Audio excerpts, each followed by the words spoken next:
Membership fees apply after free trial. Cancel anytime. Can I be real for a second? That goal you have to exercise and eat better, you really can do it. But nobody is going to do it for you. And nobody has to, because you can do it if you have the right tools and a community that cares about helping you get results. And that's us, Beachbody. It's as convenient as your TV or laptop, but you need to decide that you're worth it. Let us help you succeed. Here's how. Go to beachbody.com to claim your free membership and start feeling great.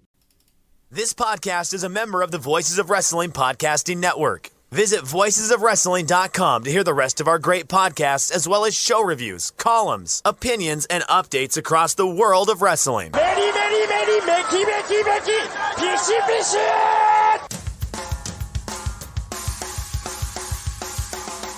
You are listening to the Flagship Podcast with your hosts, Joe Lanza. Hey, star-making performance. She's not wrong. The show's doing .11s. Nobody watches the show. Less people watch the show now than were watching it before her star-making performance. And Rich Prage. Like you're indifferent on apples. That's what a great fruit that you're just letting go by the wayside. What is your fascination with apples? They're fantastic. It's the fall. It's the apple season, man. And we are live on the Flagship Podcast. I am Rich, and he is Joe, but he is not Joe Lanza. Yes, Joe Lanza has his inflamed larynx, or I don't know what he's calling it. He did want me to let you know that it is not the flu. He wants to reiterate he does not have the flu. He has some vocal cord larynx inflation issues, something going on. But that's fine, because I found a more than suitable Joe replacement for this week's show. It is the one, it is the only Joe Gagney. Joe, how you doing? I'm doing great, Rich. Joe sounded fine on the audio. I thought so too. Yeah, what a baby. Like, I know. Yeah, I don't know. Yeah. Can't speak. Doctors told him he couldn't speak. All right, you know what?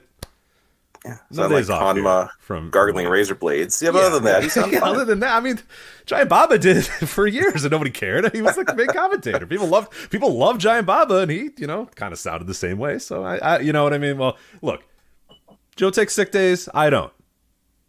I take a few vacation days here and there, and maybe WrestleMania weekends. But other than that, I'm here every single week. So just don't forget that. But anyway, no, more than happy to bring Joe Gagney on this week. We're going to do a bit of an interesting thing too. We're going to have two guests, but you guys are not going to be on at the same time because I believe you're both from the state of Massachusetts, and that's way too much Massachusetts. We did that last time I brought you on. It was you and Andrew Rich, and I'm sorry, that's just way too much Massachusetts. People can't handle that.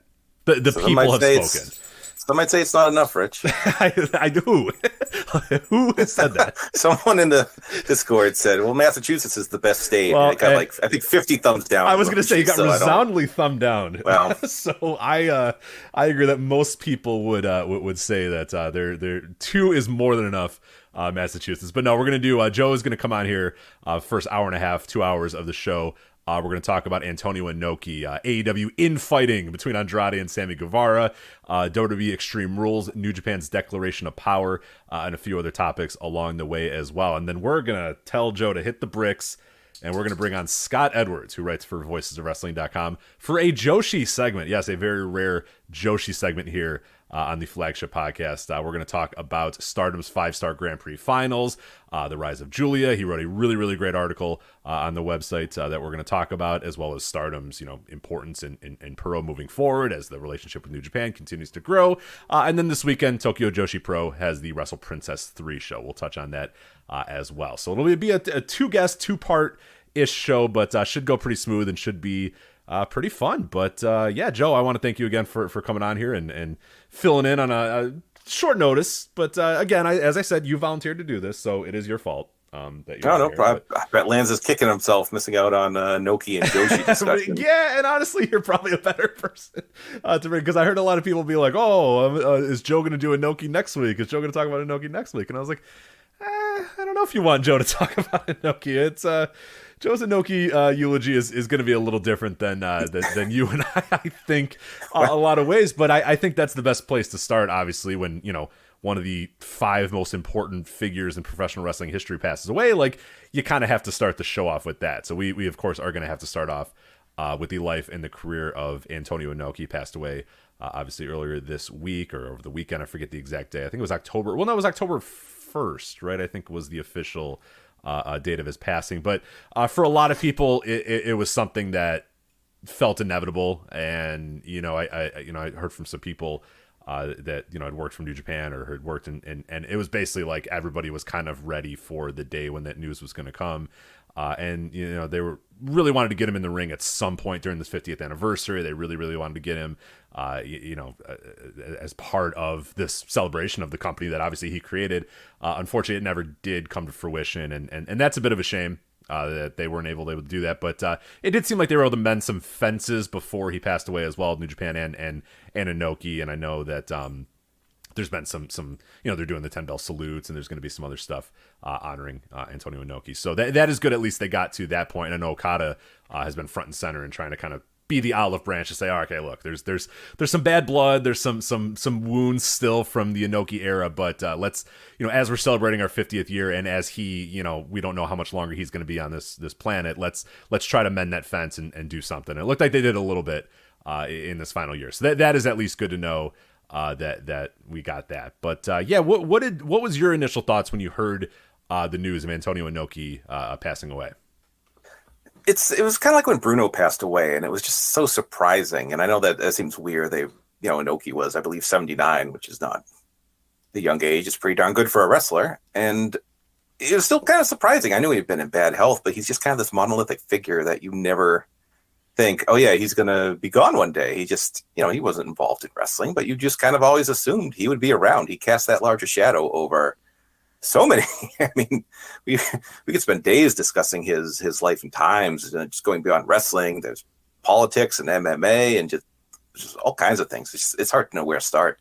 Yeah, and that is difficult. I did a piece at flagshippatreon.com trying to do my best to sort of discuss his career, and it's so hard to write about because it's as you said, I kind of had to say pro wrestling. Like when I sat down and I made my notes, I was thinking, good God, this thing's going to be ridiculous. Because if you just talk about one facet of Antonio Inoki, that's going to take forever. If you just talk about the pro wrestling, prolific pro wrestler, created New Japan Pro Wrestling, nearly destroyed it. Like if you want to talk the good and the bad of it, there's a ton to get into. There is a ton to get into in just the pro wrestling.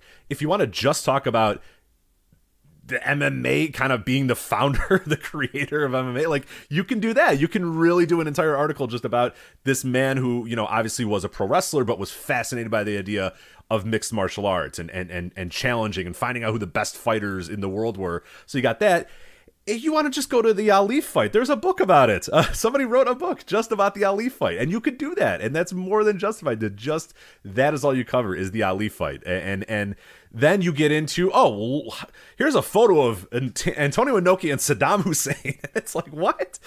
I wrote about in the piece that like, if you had pitched the movie of Antonio Inoki's career, if you were sat down at a Hollywood and got in a writer's room or got in to pitch Hollywood, studio or whatever, and you sat down and you just told them the bullet points life of Antonio Inoki, you'd be laughed out of the room. It's Forrest Gump on steroids. It's like, all right, yeah, here's this like guy that was Japanese, but then he lived in Brazil, and then the godfather of Japanese wrestling discovered him in Brazil, so he brought him back, and then they, became gigantic pro wrestling stars, and he created his own wrestling company, and then, he fought Muhammad Ali, and he freed hostages from Iraq by doing a photo op with Saddam Hussein, and he did stuff in North Korea, including the largest wrestling show ever, where, people at gunpoint had to go and attend in North Korea, but hey, 300,000 people went, so that kind of counts for something. And then, he almost destroyed his company.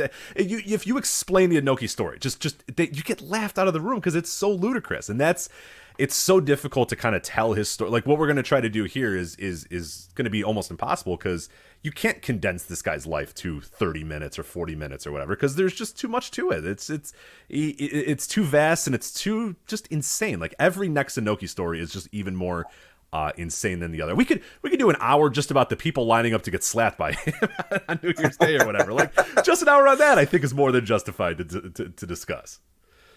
I gotta tell you, if the opportunity arose for Antonio Inoki to slap me, I would have taken it. It's just well, you want his powers, right? I mean, he's gonna give you. I mean, the idea is you get slapped and he gives you his powers, and it's like, well, the trade-off is at the very least you get to stand in the ring with Antonio Inoki and get slapped. That's kind of cool. And the best could be you get his powers, which is fantastic. You get the fighting spirit. That you can't pass that up. Yeah, I mean, he met with Fidel Castro. He apparently someone tried to assassinate him, which I read that in an Observer article. Okay, sure, yeah, great. Yeah. I don't know if you're lying or not, like, but I'm sure you're right. Was it real? If you, did that really happen? Like, no evidence to prove it wasn't, and that's like probably glossed over. It's crazy. Yeah, and then Shiny Wizard in the No-Dope chat room brings up a good point. Oh yeah, he did government. He was part of public office in Japan, had to resign due to scandals, and then got reelected later, like 10 years later, because they were like, it's Inoki, come on, let him back in. So that's right, the Sport and Peace Party. Right, of course, the very famous Sport and Peace. We need that. I honestly, the way we solve American issues is the Sport and Peace Party. I think is yeah, you got Republicans, yeah, you got Democrats, yeah, you got the green, but we need the sport and what was it? Sport and Peace Party. Sport and Peace Party. Their motto was an octopus hold on the national diet, a jumping roundhouse kick to the back of the head of the national consumption tax. Which really rolls off the tongue. Hell yeah. See, that gets my vote already. Like, I'm in. I mean, sure, is he going to embezzle millions of dollars? Probably, but well, you know, you take the good with the bad. That did kind of derail his career a little bit, but yeah, it happened. Look at I mean, no politician is perfect. So, if you're not embezzling money multiple times over the course of a decade, you're not trying. You're just not trying. So, yeah. But yeah, it's going to be nearly impossible to try to do his entire career and try to put it into a neat little package of a segment here. But what are your memories of Inoki? Like when did you first kind of find out about Antonio Inoki and what did you like about him? What did you dislike about him? His in-ring work, his persona, everything about it. Like what's your kind of brief history with Inoki? I remember it may have been Bad News Bears 3 where they go to Japan and he's in that movie. That's another okay, I think you're making that up. I don't know that you're making that up or not, but I'm just going to assume that any like farcical story that seems too good to be true is probably true, and I'm sure. No, I probably saw that on like cable or something. I'm like, oh, who's that guy? But I don't know. It's kind of a name you just kind of heard name dropped here or there. Especially WCW was associated with New Japan. He worked at Clash in 1994 in Cedar Rapids, Iowa. Of course, like people there would just show their pro wrestling love for Antonio Inoki as he took on Lord Steven also Regal. Went Inoki. Yeah. No, they sat there. And one of the best 1, 2, 3 das of all time in Cedar Rapids, I'm sure. Yeah. No, and Nick Bockwinkel came out and talked to the announcers because Hulk Hogan. That was the show they did the Nancy Kerrigan angle with Hulk Hogan. Right. So he's got Lord Steven and the Octopus, and Nick Bockwinkel's like, we don't know if Hogan will compete tonight, to the announcers. So not got a dud in the Observer. Wasn't that bad though. But yeah, kind of one of those. Nate, obviously I wasn't around for his heyday or anything like that, but it was a name you hear about, and you hear about 80s All Japan. You try to go revisit, you get some comp tapes back in the day. But I will say if you have New Japan World, and I imagine everyone listening to this does, they put up a ton of Inoki matches. You just click the thing. There are seemingly hundreds against tons of major stars, and it's so funny discussing Inoki. The wrestling almost seems like beside the point. Like, yeah, it's like Kissing Away, like where the band, where the music is, the kind of third in importance. It's really the look and the packaging and the live show and all that. And Kiss albums are kind of tertiary to the whole experience, and it's kind of that way. Feels that way about Inoki. Like we discussed his politics and his influence, and promoting seems to come first. And it's like I thought he was. I'm not going to say he was like an all-time great wrestler, but he had a lot of highlights there. And he was in the ring with pretty much every major star. You look at that playlist New Japan put together, there's everyone. There's Hogan, and there's, the Funks, and Bruiser Brody, and just everyone he kind of ran across. And, he has some matches. He really brought that realism, and people just believed in him so much. It's just, it's really hard to put into words. Like he just connected in a way that very few people do. And yeah, it's just, I mean, I just recommend going back watching his 80s stuff, and you can talk about, his putting people over and whatnot and lack thereof. But no, he had that kind of, he was just, I don't know, just someone you believed in, which may be the most important thing in wrestling, and certainly Japanese wrestling. Absolutely, yeah, and you know that you mentioned the New Japan World thing. Yeah, there's like 7 pages, and I think it's got to be, it's in the hundreds. The amount of matches they either just recently put up or have had up for a while, but we're able to compile them into that one thing. Yeah, all you have to do is go to New Japan World, and there's a giant picture of Inoki. Just click his giant chin, and you'll get to this incredible list of matches. But yeah, like you said, it's the fact that he wrestles from the 60s until 1998 is his final match. I mean, you're gonna face a lot of guys, and especially in New Japan, you're talking about 1972 until 98 as well. So it covers like the classic 60s 70s wrestlers up through the 80s guys that and then the tail end of it is in 94, 95, 96, 97, 98. He's facing other guys, the up and comer guys that maybe a lot of listeners here have followed their entire career, know their entire career, or whatever. So yeah, the career that he spanned is just absolutely nuts. And yeah, a very, very prolific wrestler, and faced them all and faced them in big time matchups, as well. And as you said, like, people just believed everything that he did. And that I think is going to be more so than any single match. Like, if I went and said, oh, this is the matches you have to watch or whatever, like, I don't know that there's any match that I would say you have to go out of your way to watch. I would say if you have never seen the, original UWF versus New Japan elimination match, that's one that you absolutely have to check out. Him versus Tenryu at the 1994 Tokyo Dome, January 4th, 1994, is probably my favorite Inoki match. I think it's just a really, really great, really incredible spectacle.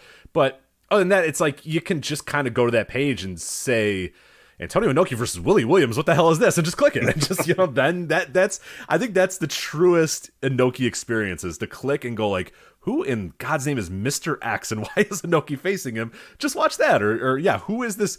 So it's a random Soviet wrestler versus Inoki. Well, whatever, I'll watch it. And that's kind of probably the best way to consume Inoki things versus trying to find like the best matches. Because it's really not about, to me, the bell to bell, great work, that sort of stuff. He's not that, and I don't think many people would argue that like bell to bell he's one of the top guys ever. I don't think bell to bell anybody would consider him near your Masawas and your Kobashis and that sort of guys or whatever. But he never tried to be that, and that's never what he really was. That wasn't his style. But you cannot deny the crowd connection, and I think that's the thing. Watching any Inoki matches that I'm just completely taken aback by is like, dude, this guy is a god. This guy is quite literally a god to these people, and can almost do no wrong, and they're on, he's just got them, whatever he tells them to do, they're going to do. However he wants them to react, they're going to react. And that, few guys get that. And that there was a big discussion point about that this week. And Jesse Collins wrote a great piece for VoicesOfWrestling.com, just talking about, Inoki and whether there will ever be another Inoki or the chances of, and it's just, no, there's never going to be another guy like Inoki, because this is a guy who has a direct line to the creator, the godfather of pro wrestling in Japan, Ricky Dozan. So you're talking about one line. It's Ricky Dozan and one of his protege, Inoki. Like, what I mean? Like, no one else is going to have that. And people just don't consume wrestling that way anymore. People don't, that wrestling isn't that way anymore. It's never going to be like it was with Inoki trying to present himself as a legitimate fighter, a guy that can beat the best in the world and take him head on or whatever. Like, he took on a completely different role than like your Tanahashis, your Okadas, and that sort of stuff. Those guys are great, and everybody kind of knows that they're great and consider them, some of the greatest of all time. But it's just different with Inoki. You have to watch a match, you have to watch a moment to really get how different it is. It's not. He's a one of one. There will never be another person like Antonio Inoki. There just can't be. I just don't think the system is set up for it. No, there's a match against a man named Left Hook Dayton. Yeah, what is that? What is that? I'm gonna click it. So. He was a martial artist and bodybuilder, Left Hook Mike Dayton. I'm like, man, that's incredible. There's, Inoki and Maeda against Hulk Hogan and Iron Mike Sharp. I'm like, oh my god, this is. Sign me up. And do not watch the jungle match, though. I will say that the island match. Maybe skip that one. That's just watch it for the watch it. Look at some images of it, maybe some GIFs, and then that's probably a smarter way to do that. But the New Japan World, I was bouncing around a little bit and watching a lot of that. But obviously, the good of Antonio Inoki is was one of the biggest stars in Japanese wrestling, in the late '60s and. With JWA and whatnot, and then issues led to him leaving and trying to make his own company or whatever, and then that didn't work out, and then he had to go back to JWA. But by that point, when he went back, they had already kind of moved on, and Giant Baba was like their top guy because he obviously stayed there for a while. But those two were a team for a while, Giant Baba and Antonio Inoki, which, as you can imagine, was pretty popular because those two guys are very, very popular. But as fate would have it, JWA was falling apart at the seams, and both guys left, and both created their new companies. Giant Baba obviously creating All Japan Pro Wrestling, which is also celebrating their 50th anniversary because, well, they were at the same time. And New Japan obviously then breaking off with Antonio Inoki. And then, as far as New Japan, from 1972 until the early 80s, man, was just kind of rolling in Japan. Like they were doing very, very well.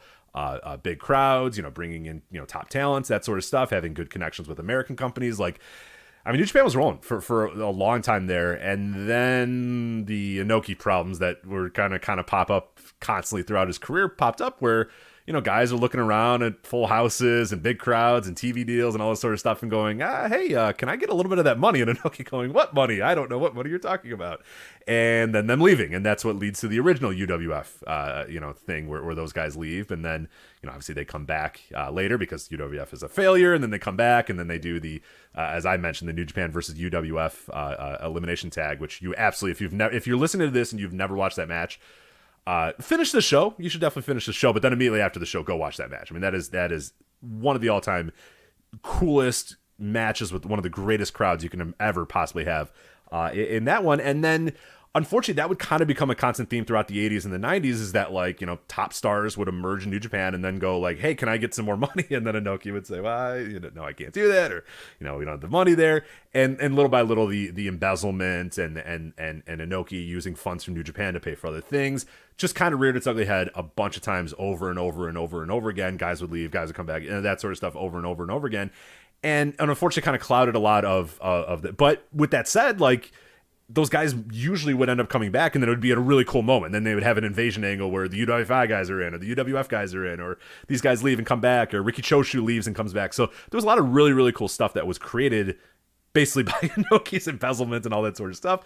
So I guess you can give him partial credit, that he was able to, make those things happen. But yeah, and then, obviously he retires in 1998. One of the big criticisms, and I mentioned this in my piece that I wrote at flagshippatreon.com, is he did very little to put over the next generation of New Japan wrestlers. And I've seen some people argue this, and I'm curious, Joe, your thoughts on this. I don't think that Inoki should have taken a bunch of falls. I don't think Inoki should have lost a lot. He had a persona to sort of promote and be all about. But I do feel like on that retirement tour, it was like a 4-year, the final countdown retirement tour, or whatever, 1994 to 1998, he didn't lose to anybody. And that's kind of tough. Especially when you're the top dude, you've been on top for 20 years or whatever, you're going to leave now. It did feel a little bit like going back in history, being like, ooh, that may have not been the best idea, that, once he left, he really didn't put anybody over on the way out. And it maybe doomed an entire generation of guys. Do you subscribe to that at all, or do you think that it was fine because it's Inoki? I don't know if the rules really apply to Inoki. All that.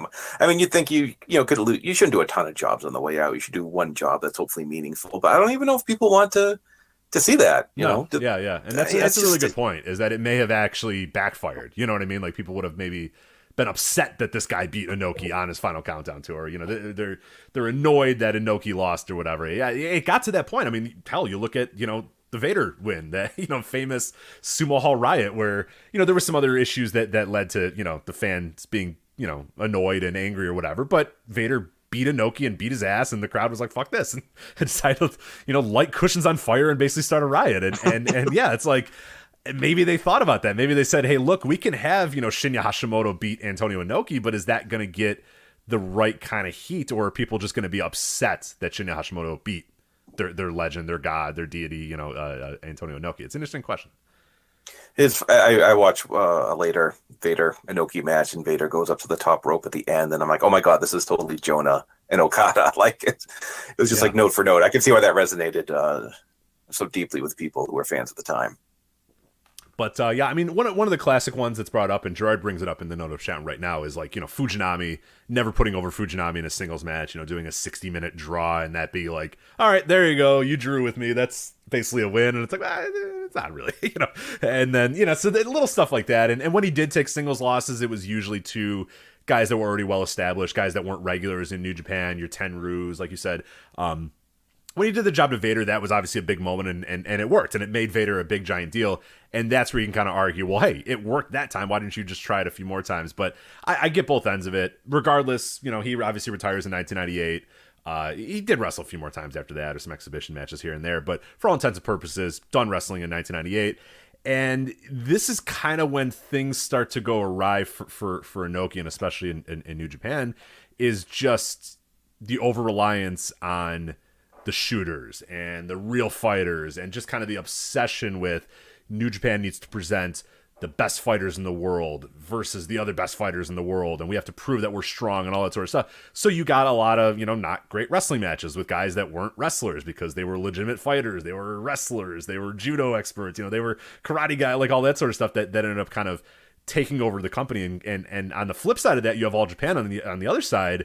And they're just going all in with, hey, our wrestlers are the best wrestlers in the world, so enjoy them. You know what I mean? With your Kobashis and your Kawadas and your Junakiyamas and those guys and the Kiritawas and those guys, just going out there and having great wrestling matches. And little by little, people started saying, hey, I just kind of want to watch the great wrestling matches. And then when Noah happens, when obviously the breakaway from All Japan happens with Noah, that kind of takes things on a whole different level, because Noah is also like, hey, we're just going to present really, really, really great wrestling. All Japan is then going to counteract with, stealing Keiji Muto and Satoshi Kojima, guys that were kind of sick of the Inokiism stuff in New Japan, and they're going to move to All Japan, and then Inoki is pretty much left with a very small roster of guys, and just kept going in and more and more and more on the Inokiism and on the real fighters and all that sort of stuff, and the fans pretty much rejected it en masse, but it never stopped, and it just kept going and going and going, and then made even worse by Inoki having the decision that, okay, well, now I'm going to put my wrestlers in real fights, and they're going to win because they're my wrestlers, and they're, the king of sports and all this. And it's like, no, Yuji Nagata has no business being in a fight with Mirko Cro Cop. And then he didn't have any business. He lost in 30 seconds. And little by little more, these guys were just getting pulverized by these real fighters. And, all the benefit that you would have gotten from them winning was made that much worse by them losing. And then they had to come back and be like, all right, here's our top star, the guy who lost in 30 seconds to the real fighters. So it's just, he became obsessed with it, and he couldn't figure out a different way or a different thing to do. And what were your thoughts? How much, were you watching any of that era in real time, or did you ever go back and watch that sort of, late 90s, early 2000s New Japan stuff? I mean, honestly, really through 2005. Yuji Nagata's quest for the IWGP title, him winning the G1 and then trying to win the title, was really what made me a fan of Japanese wrestling. I was really, I was started reading The Observer, and I was like, oh, I remember him from Nitro. That sounds interesting. Yeah. And I'm like, oh man, I'm following along. And then I'm like, oh, he's in a real fight. Like, they're like, oh, well, he's a amateur wrestler. Yeah, I didn't really know much about MMA at the time. I'm like, oh, he's an amateur wrestler. I guess he could do something. And he didn't. He got his head kicked in. And that led to, guys who won shoot fights getting title reigns, like Kendo Kashin and Tadao Yatsuda, IWGP champion. And it was just so frustrating. It was so frustrating. I was like, wait, no, you have awesome wrestlers who aren't, getting a chance to do great wrestling. And I mean, New Japan won worst promotion, I think, multiple years in the Observer Awards. It was like, it was just so dire. And they used to have an online service called Nifty back in like 2003 and 4. And, you could get, it was kind of like an old version of New Japan World where they post shows and you'd watch on Real Player, which really take you back. I remember I was like, oh my God, this is so great. I get shows right away for a good price. I'm like, and the shows were so bad. I was like, no, I'm done. I'm out. I'll sign up for Noah. And that's how I watched Noah for a bit, because it was just so frustrating. And there's real thought like New Japan might go away because this is just, it's not working. And it's just a disaster. Yeah, and it really came to a head in the early 2000s, mid 2000s, where, like you said, if people do not go read Observers at the time, go read news articles, it was very, very close to New Japan just going away completely. I mean, they were in a completely dire state. Noah was rolling. All Japan was doing okay. They were doing fine. Dragon Gate was really starting to gain some steam and stuff. Like, there was other options in Japan, and Japanese wrestling fans were going to those other options. There were plenty of other places that those fans could go, and New Japan, things got real dire. I mean, you can go look at Wikipedia and look at the attendances and go, oh no, things look okay. And it's like, well, okay, no, they were not getting 70,000 people in the Tokyo Dome like those attendances might say. Like, go watch those shows and try to count the people in the crowd. Like, it's not doing well. But like more than that, they were losing their TV deals. They were losing big contracts like that, and they were losing licensing, and they were it got real dire. And Inoki just didn't see it. He just couldn't possibly get himself out of this idea that no, this is how we will be the best wrestling company in the world, is that we are, we have to prove that our fighters are the best and that sort of stuff, or, that we're, and it's nobody wanted that. If people wanted MMA and wanted fighting, there was that. There was other companies giving you that. There was no reason to get that in your pro wrestling. And it really, it led to them becoming really financially unstable until eventually Inoki did have to sell his shares of the company to Yuke's, the video game company, obviously famous for making several of they made the WWF game, the SmackDown games and that sort of stuff. But, they end up buying them, and it takes them a while to even, Yuke's didn't come in and like immediately overnight it was good. Like the damage had been done, and it was really dire again for a bunch of years, even when Yuke's opened it. And then finally Bushiroad came in and really had to, build and build and build and build. And that's where then you get Tanahashi and Okada. Okada becomes a star, and then they're kind of off to the races, and they are where they've been for the last 10 years, basically. But it's not unrealistic to say that it was. They were on death's door. I mean, it was not unlikely that New Japan just went away at a certain point. And there's many points throughout the Inoki era of New Japan where it felt like, the potential was that it could go away. And then, post New Japan, Inoki bounced all over the place. He had the IGF and then ISM and that sort of stuff, and pop up every so often, here and there, but never really quite was given, or never quite had the business success he did in obviously the 70s and the 80s or whatnot. But it's tough to say. Like it doesn't cloud all of what he did, but it is certainly the lasting memory of Inoki in New Japan is just, him in financial ruin, having to sell the company or whatever. And that it does kind of suck that that's the way that it ended. And then, like we said, had they not kind of done that olive branch, or had they not reached out to him, that would have really been it for Inoki. I mean, he was kind of, they didn't mention him. He was a ghost. I mean, they didn't talk about him. They didn't mention him. They didn't do anything with Inoki for years and years and years. But, this finally then realizing that, Okada realizing it and the company realizing that, okay, maybe our time is limited with him. So let's extend an olive branch. Let's do something. So it was nice to see. I think he popped up back with Jushin Thunder Liger on his retirement show. And if you remember, he did a video and the crowd just like, that noise. I'll never forget that noise that the crowd made when they looked up on the screen and there's Inoki, and they're like, oh, what? Like, we thought he was never going to be said again. Like, because he became really like a toxic word, that like the word and the name became kind of toxic in New Japan just because of how dire things got. But it was nice over the last couple of years that it seemed to cool down a little bit, and he could be celebrated for, for the good that he did, and not just the bad. But there's both, and you do have to start if you're going to do the history of Inoki, and especially in history of Inoki in New Japan, you got to talk the good and you got to talk the bad, because there's a lot of both. Yeah, it's really, it's good they mended fences while they still could. But yeah, I mean, he was persona non grata for years just because what he did to that company. But it is good they got together in the end. But I mean, I was just kind of looking. He did a lot of really kind of progressive things. Like in the 70s, they did the first air promotional dream match gimmick. They lured Strong Kobayashi over from IWE. He did the first shoot angle. I didn't know this. And 1973, he was standing in front of a department store window when Tiger Jeet Singh attacked him. And slapped his wife. Slapped his wife. And it was like a huge thing in the newspapers. And it seems wild. Like, people always, people see wrestling stuff today and they're like, oh, it's so crass. And it's like, this guy was like, yeah, slap my wife. We'll sell some tickets or whatever. They did. It worked out great. Like, it was incredible. Because then people wanted to see Tiger Jeet Singh get his ass kicked. This guy beat up Inoki and slapped his wife, and he's going to get revenge on him. And he did. And that was awesome. So, yeah. And I mean, New Japan had not the first junior division, but probably the first really well-functioning one.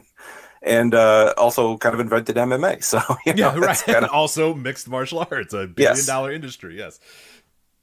And credit as well. I mean, whether he was a direct line in doing it or whatever, both Tiger Mask and Jushin Thunder Liger, both creations under Inoki's New Japan. Again, like, he didn't not approve him, you know what I mean? Like, so if he was truly the mastermind or whatever, but like still they got, and those gimmicks both, obviously the first Tiger Mask, incredible business, did well for New Japan. And then a bad decision, he said, "Hey, All Japan, you guys can take this Tiger Mask gimmick, put it on whoever you want. I don't care, just take it." And they said, "Oh, well, there's this young kid Masawa, we'll put it on him and see what happens." Well, ended up being a pretty good idea, because then he became arguably the best wrestler of all time. But the Jushin Thunder Liger character, I mean, that obviously stood the test of time for years and years and years. It's goofy on its face, but it worked. And then you had the right guy that played the role, and yeah, he had obviously a tremendous career, one of the best juniors of all time. So there's a lot of innovations in Inoki's things. He was definitely not against taking risks and trying things. The problem was the one thing that he just wanted to try more than anything else ended up being the biggest detriment to his run in top New Japan. I mean, you think Hulk Hogan wasn't paying attention when Inoki presented himself as a national hero? When Hogan was over there. Oh God, no! Yeah, of course. Yeah. I think Vince can say he promoting to kids and whatnot through the Tiger Mask gimmick, things like that. I'm sure Vince picked up some tips too. So, like I said, he casts a wide shadow over multiple industries. Well, and then you can even go one even a little bit further is Eric Bischoff obviously seeing the UWFI New Japan angle and going, wait a minute, this invasion thing's kind of cool. I gotta have an idea here, and that spawning the NWO angle and whatnot. So yeah, the tentacles.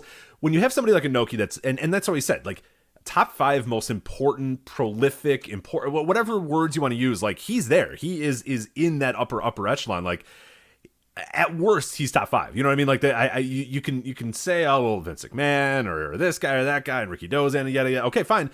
Whatever list you make, like Inoki's got to be in that top 5, like in terms of what he was able to do, the outreach that he had, and we're just talking about the wrestling context as well. He fought Muhammad Ali, Ali's prime, like he fought like on pay-per-view, like and it was weird and it was strange, and don't watch that either. That's not fun to watch, but like still, that's how culturally significant it was that this man faced Muhammad Ali in his prime. In a fight, you know what I mean? Whatever you want to call it. I don't know what the official term was for it. It wasn't exactly a boxing match or whatever, but just wild stuff. Yeah, the career is so vast, and there's so much stuff that goes into it. And like we said too, the diplomatic things and the good and the bad of that as well is that, well, should he be celebrated for doing stuff with North Korea? Should he be celebrated for taking pictures with Fidel Castro and Saddam Hussein and doing stuff with Kim Jong, and that sort of stuff? And should he be celebrated for, agreeing with the North Korean government that they should run, a show and force all the, residents to go? Like, I don't know. Like, there's people that will kind of, argue the diplomatic, benefits of that and stuff. But I could also see other people that are like, well, I mean, including the Japanese, public, who a lot of times and when he was doing public office, he would take trips to North Korea all the time. And they're like, dude, you can't keep going to North Korea. Like, we don't want to talk to North Korea. You don't need to be doing independent diplomatic missions in North Korea. Like, we're good. We don't need that. And he ended up getting, suspended and ended up getting, in trouble for continuing to just try to push the North Korea thing and they're like, we're not interested, man. We don't want to do stuff with North Korea. So there's a lot of that goes into it too. I mean, it's really interesting, and it makes his life that much more incredible. But like, again, people will argue, is that something, those sort of things, should those be celebrated, or should those be added to the, hey, here's what, kind of the seedy stuff that this guy did as well during his life and his career. Can you imagine like a senator is like, I want to go to North Korea and negotiate just on his own and be like, like some senator from like crazy. North Dakota being like, yeah, I think, you know what I'll do? I'll go to North Korea and I'll talk with them. And like, no, we're good, man. Like, don't do that. Okay. And then just does it anyway. Yeah. So I got it. No, we're good. Like, they like me. I'll talk to them. I think, well, we're good, dude. Like, we're not interested. That's what happened. Yeah, that's what Inoki would do. So, yeah, you got that. But, yeah, just an amazing, amazing, amazing career. And I hope people do take some time this week to, if not watch the matches, which you should watch some of the matches, but just kind of read about his life and the Wrestling Observer bio, which I think Dave said is like one of the longest ones he's ever done, if not the longest one he's ever done. That should be out by the time most of you guys listen to this. And obviously I have some criticisms with Dave, Dave Meltzer's writing at times or whatever, but the bios are never, those are always great. Like always, always, always deliver. So yeah, he'll bring his A game for that one. And this is, like I said, a one-of-one guy that he's going to be writing about. So really excited to read that obit. As I said, I did something at flagshippatreon.com. I know several other places. I saw something at The Ringer. As I said, Jesse Collins did a great piece for us as well at voicesofwrestling.com. So there's just a ton of stuff about Inoki. But I would say more than anything, just read about Inoki. Just learn about his life and learn about the history and go from there. Yes. And I don't know, there will never be another Antonio Inoki, and whether that's good or bad, for better or for worse. Yeah, it's probably a bit of both, to be honest. Yeah, definitely. But definitely a one-on-one pro wrestling legend. So that's Antonio Inoki's career and life there. But well, I guess moving to a topic that I think Antonio Inoki would love. He would probably say, "This is good. I like this. More of this in my company, please." Andrade and Sammy Guevara getting in a backstage fight. There's been 0 days since the last AEW backstage fight. This report comes from Josh Nason over at WrestlingObserver.com. Quote, both Sammy Guevara and Andrade were both warned by AEW management on Tuesday about not fighting or else they would be sent home. Now, this obviously started following a back and forth on Twitter after an Andrade interview where he said that he had an issue with Guevara.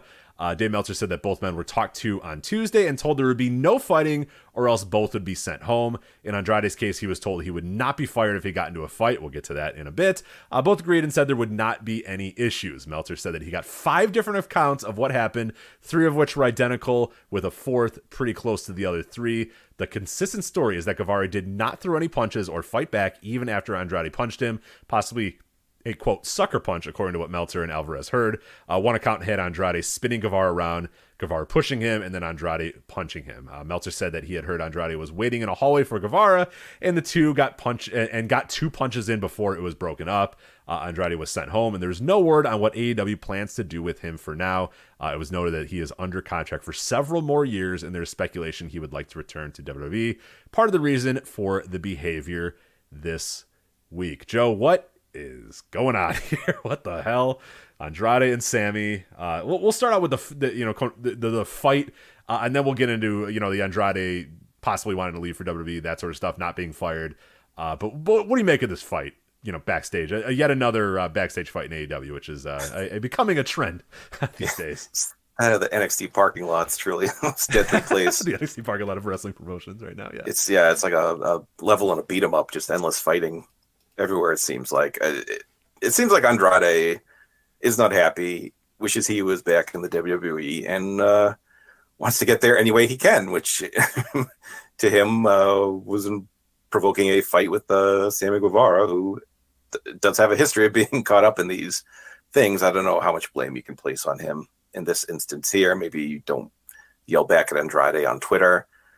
But that was my take from the whole thing, and it's just another situation where this is getting all the headlines, and Dynamite and its content seems kind of an afterthought compared to the latest fisticuffs going on backstage at All Elite Wrestling. Yeah, and another good number. I'd say a pretty decent number, at least for Dynamite this week. So it doesn't seem to have clouded people's interest level in the company or whatever. But like you said, for discourse purposes and for what we do, it's just it feels like every week it just gets whatever's going on in AEW in ring or whatever the guys are doing. It just seems completely overshadowed by the drama of the week, whether it be some argument on Twitter, whether it be a fight backstage or whatever, guys wanting to leave, guys wanting to get fired, that sort of stuff. It just seems like that's clouding so much of what's going on in AEW right now, and it sucks to see that. But we talked about this a little bit, Joe and I last week about Buddy Murphy and Malachi Black and those guys clearly wanting to leave, and Tony Khan just being like, well, I don't know, tough shit.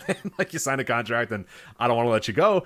And we're seeing the same thing here with Andrade, which, Dave and Brian and several other sources have said. And if you listen to the interview that he did as well, the interview that kind of started it all, he's basically alluding to the fact, in no uncertain terms, he says, no, I don't talk to Triple H, but my wife talks to Triple H for me, type of thing. Like, basically implying that, yes, I would love to go back there if I could leave my AEW contract.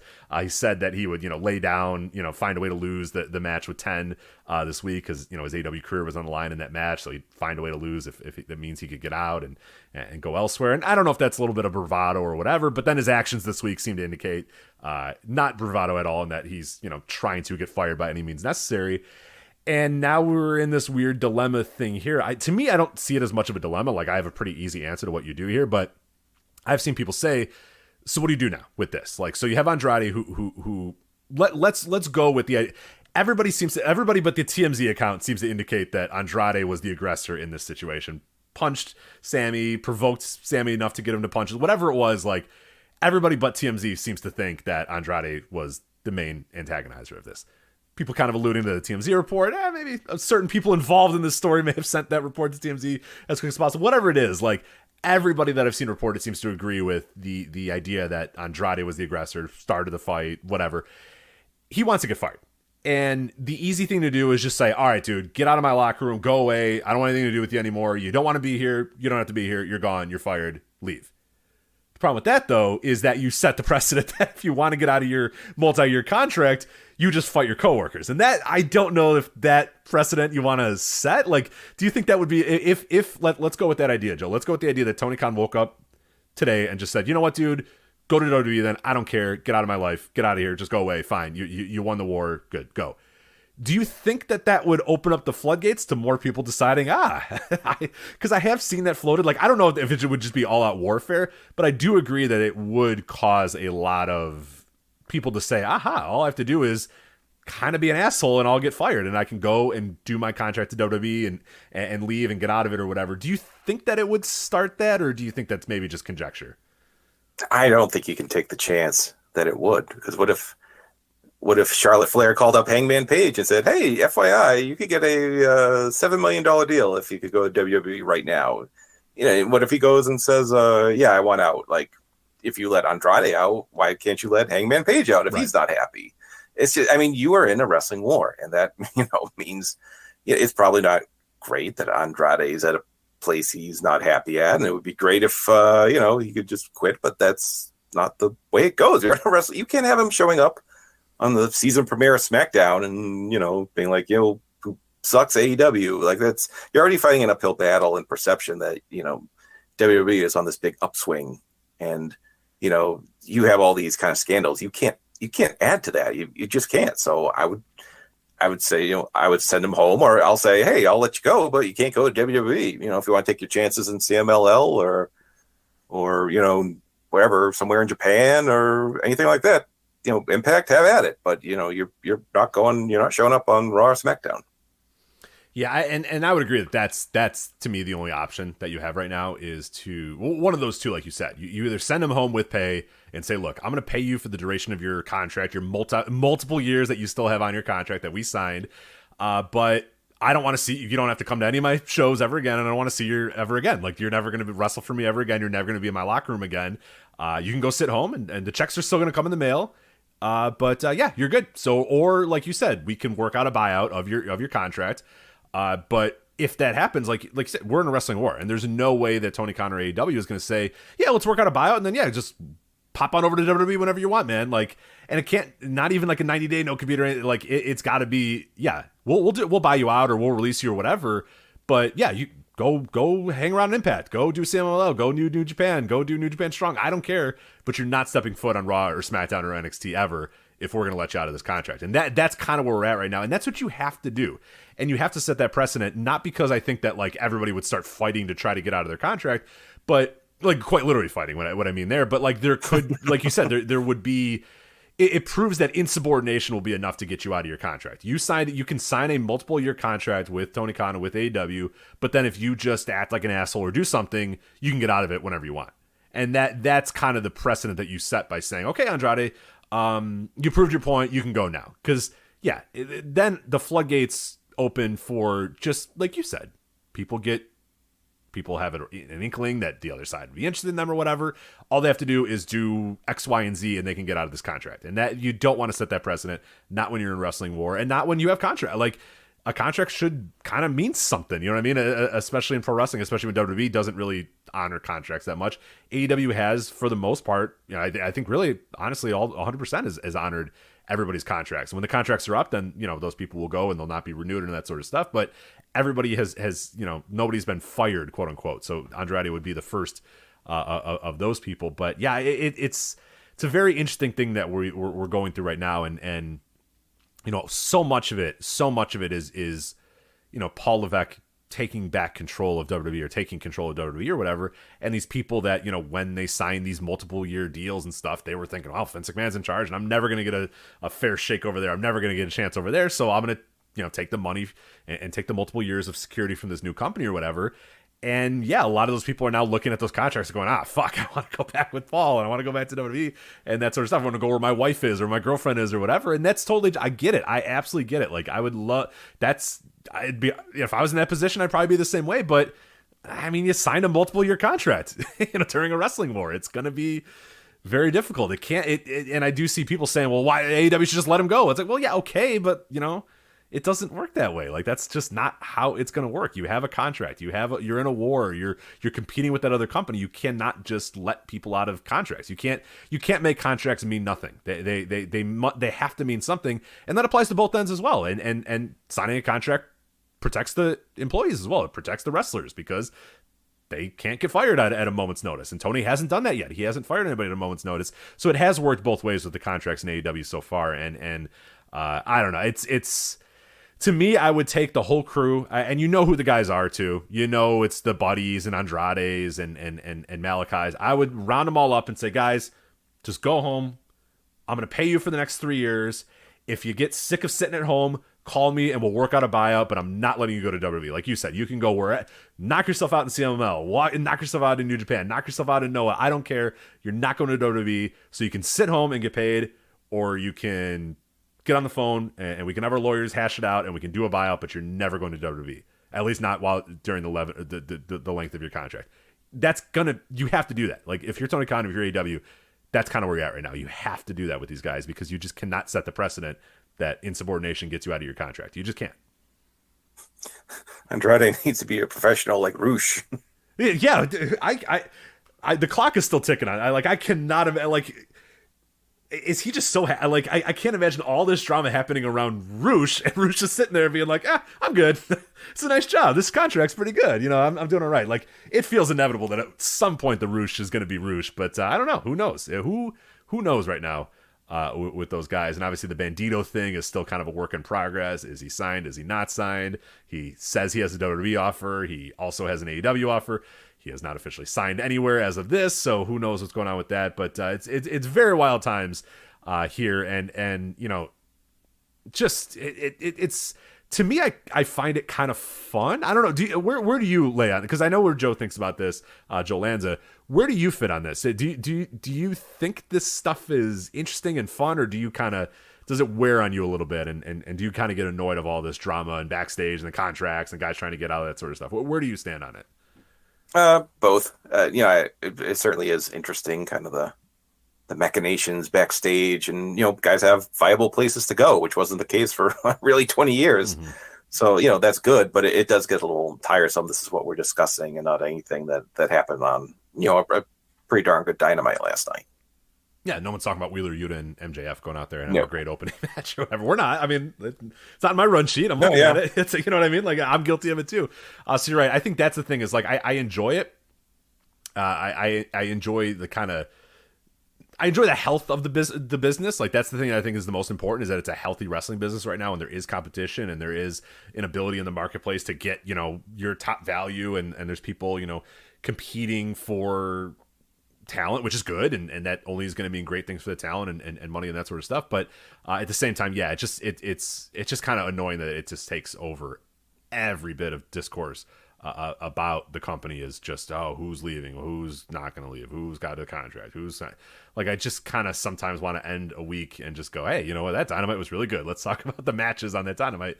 But it feels like it's been so difficult to do that as of late. So yeah, who knows what the future is going to hold for this. But obviously Andrade wants to get out. You and I are in agreement that the best method is just tell him, hey, you know, you got 3 years left on your contract. Well, enjoy life. You're going to get paid. There's going to be a check in the mail every single week or whatever, every couple weeks. But yeah, I don't want to see you ever again, and you're never working for my company ever again.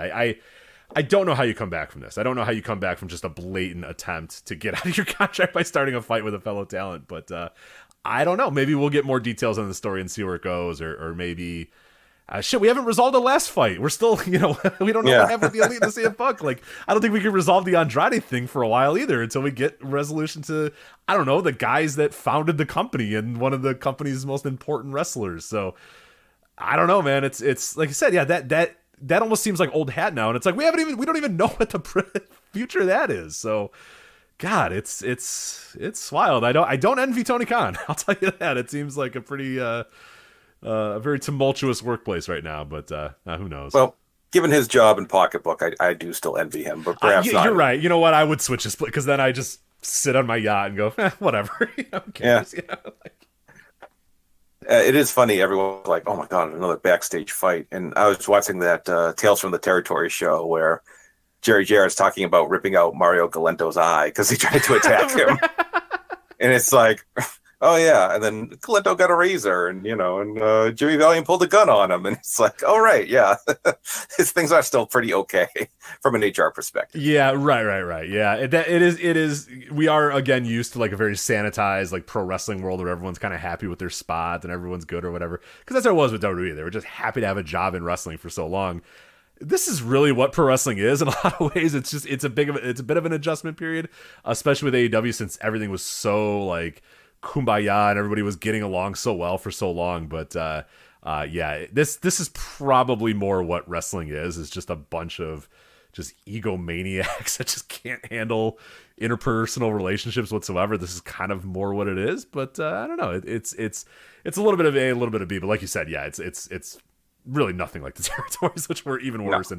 And I don't know. A guy got murdered in Puerto Rico. Like a guy went up to another guy and murdered him backstage. Like that's a little worse than what we have here. These little dust ups here and there, but is what it is. But that's wrestling. That's AEW. That's Sammy Guevara. That's Andrade. So Sammy does seem to find himself in these situations a lot. So do you think that Andrade knew that Sammy would do something, and that's what?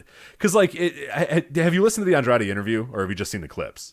I've seen the clips. I haven't heard the whole thing. So like, in the clip where he's talking about, he's saying, I've never had a problem with it, but actually Sammy Guevara, like he's just, it's so quick in his head, you could tell that he's noticing. Wait a minute. I'll say Sammy Guevara. Like, do you think that was a little bit of chess, or was he just in his head thinking, I've never had a problem with anybody? Wait, I have had a problem with somebody. Sammy Guevara. Like, do you think he pulled Sammy out because he knew that would cause shit, or do you think he just legitimately had a problem with Sammy Guevara and was like, I'll air this out. Why not? Well, Sammy has never had heat anywhere in his wrestling career, so no, certainly not. I think we'll just say it's very likely he had a run-in with Sammy, and it just was a happy coincidence. It was someone he could fight, so. Yeah, there you go. So that is Sammy, that is Andrade, and that is backstage fights in AEW. Well, you know what? Let's do a second where we talk. What'd you think of Dynamite this week? I enjoyed it. I thought it was a really good show. That was a good show. It was, that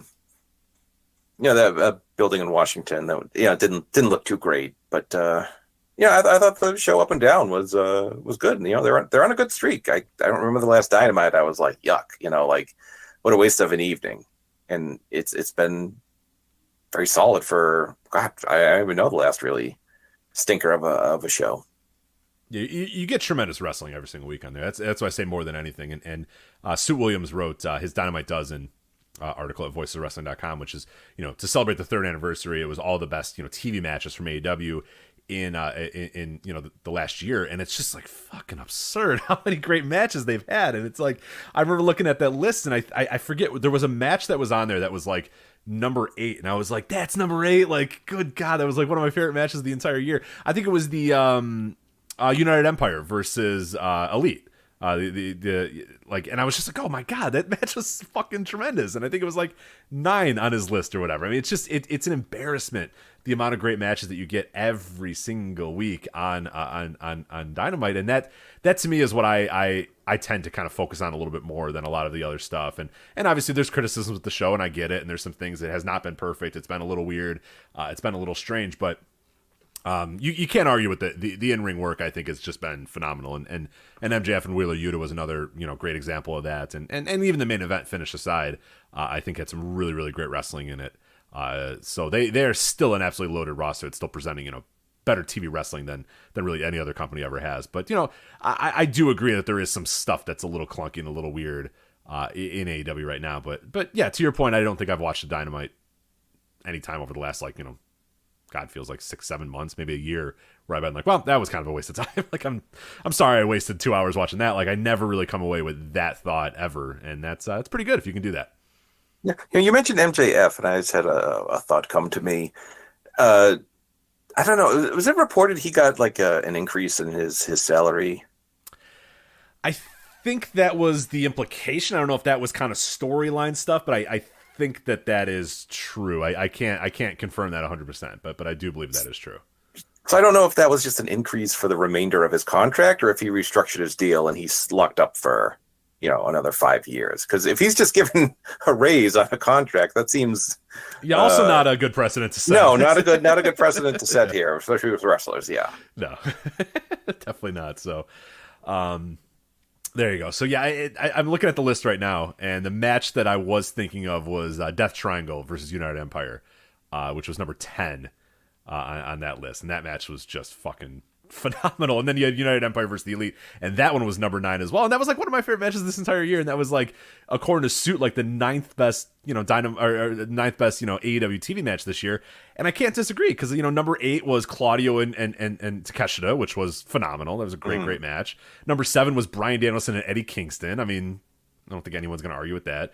Number 6, he had Danielson and Daniel Garcia from a couple weeks ago. Great match. FTR versus the Young Bucks is number 5 from Dynamite. Remember that match in April? I was there. Oh, you were there? Yeah. Hell yeah. That was the same night as Yuta Moxley match at the end of Rampage. Right. Yes. Yeah. So that's great. Number 4, he's got Jon Moxley versus Wheeler Yuta, the aforementioned Jon Moxley versus Wheeler Yuta match right there. Number 3, Bryan Danielson versus Minoru Suzuki, which happened in October. Yeah. Right? Remember that? So that encapsulates the year for AEW.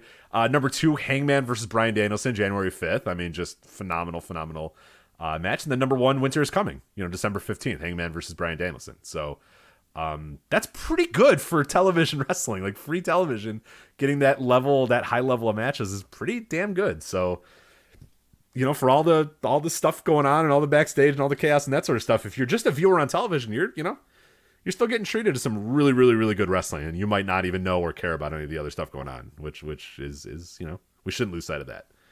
Yeah, can we please get this on HBO Max or Discovery Plus or what the hell ever, so we can go back and watch these. I know at our convenience. Yeah, it is because. Part of me, it's interesting when I was editing that piece from Suit, I was thinking, oh man, I forget this match. I'm gonna go back and watch it. And then part of me was like, right, I can't. Like, I just think I think in the brain that I have that I can just go and because most other wrestling I can't. I could just say, hey, you know what? I'm just gonna go find it, and I can find it via nefarious means or whatever. But the first instinct I had was like, oh, I'll go to, wait a minute, AEW doesn't have anything yet. They don't have a streaming service. There's no way for me to easily go back and rewatch this match or watch this thing or whatever. And that is interesting. It's very strange that we're still, now 2 years into this company, and there doesn't seem to be any movement on that happening anytime soon either. I'm sure something will come. One day it'll just come and we'll be like, oh, okay, that makes sense. Of course they'd be there on HBO Max or whatever it's going to be, whoever they sign with, with their next TV deal or whatnot. But yeah, it is still kind of weird that all these years in, we're starting our 3rd year, and it's just like, yeah, you can't really easily and legally go back and rewatch a lot of this stuff, which is kind of strange.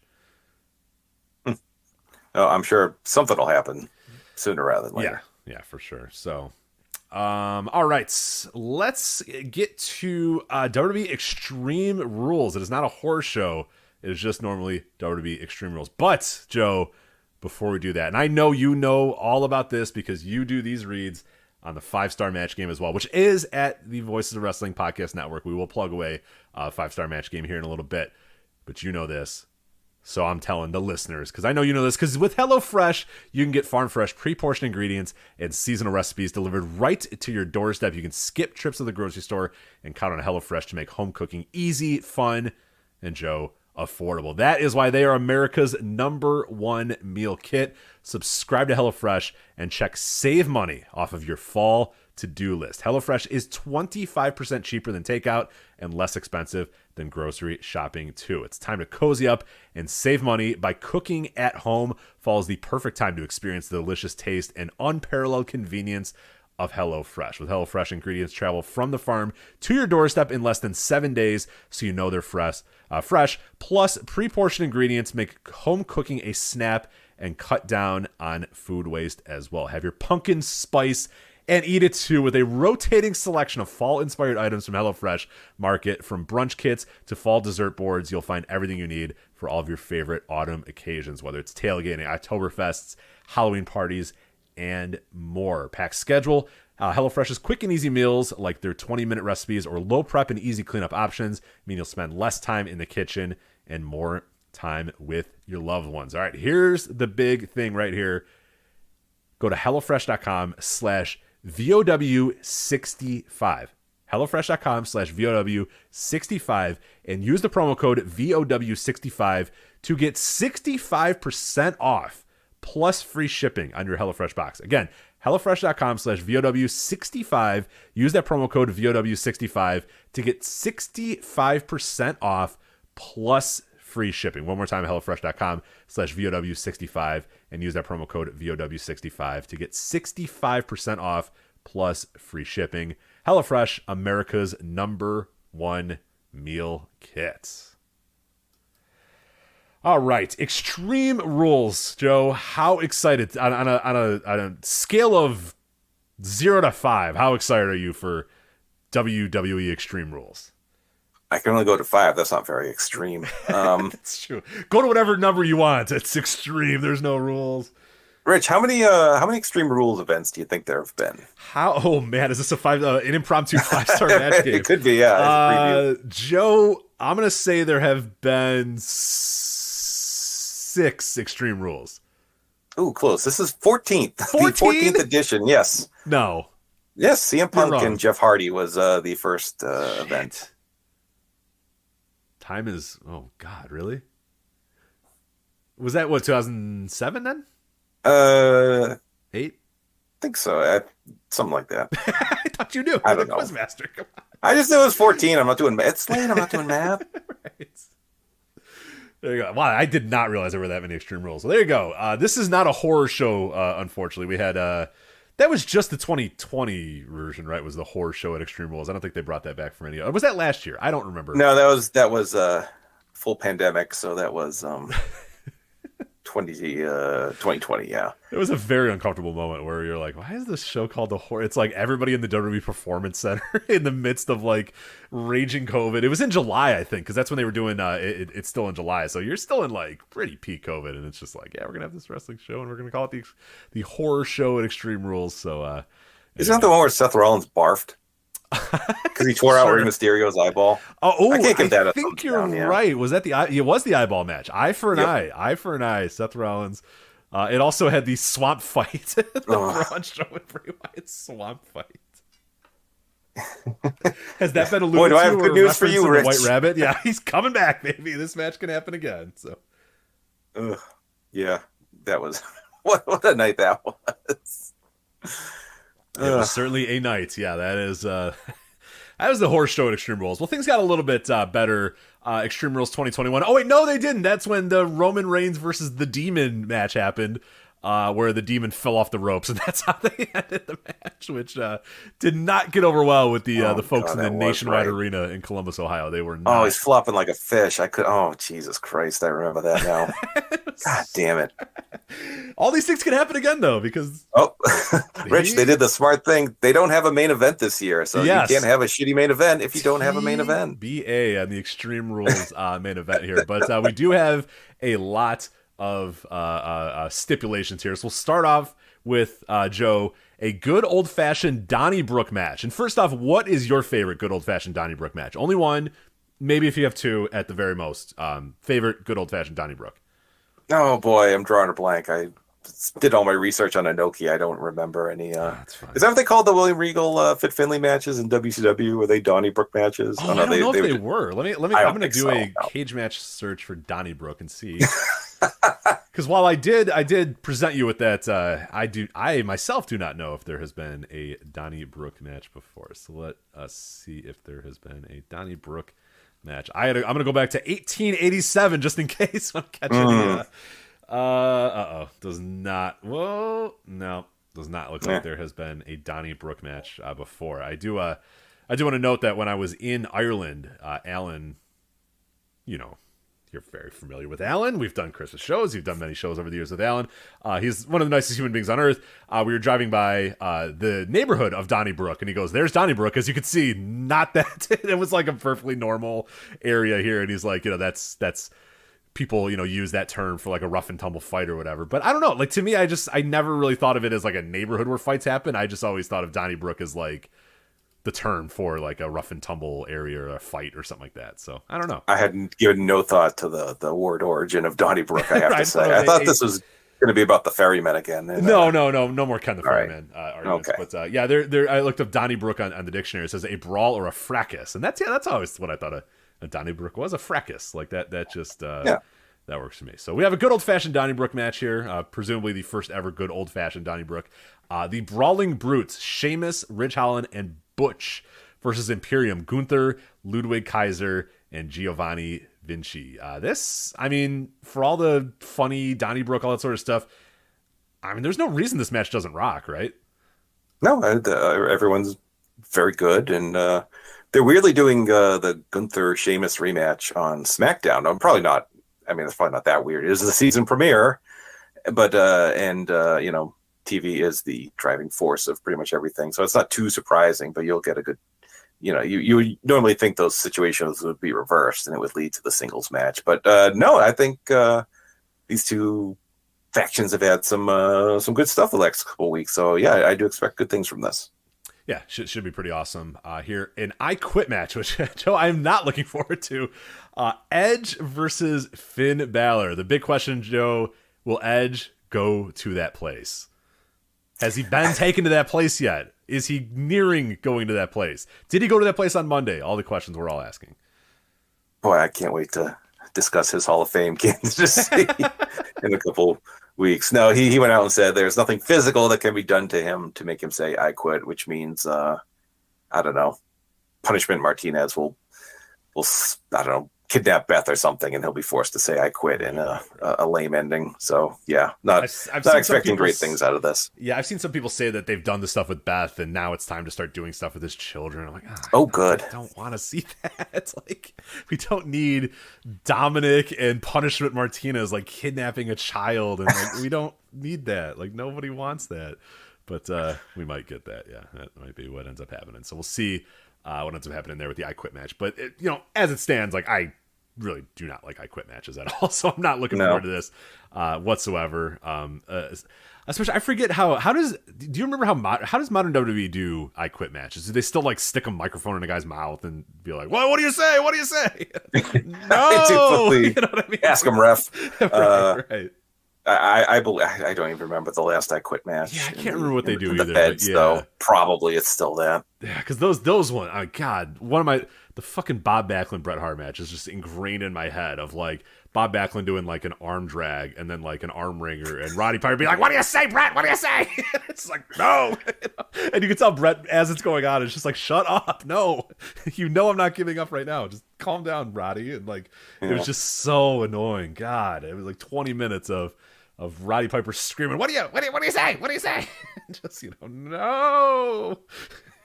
If I gave you an over-under of 23 minutes on this match, what would you take? I think I take the over.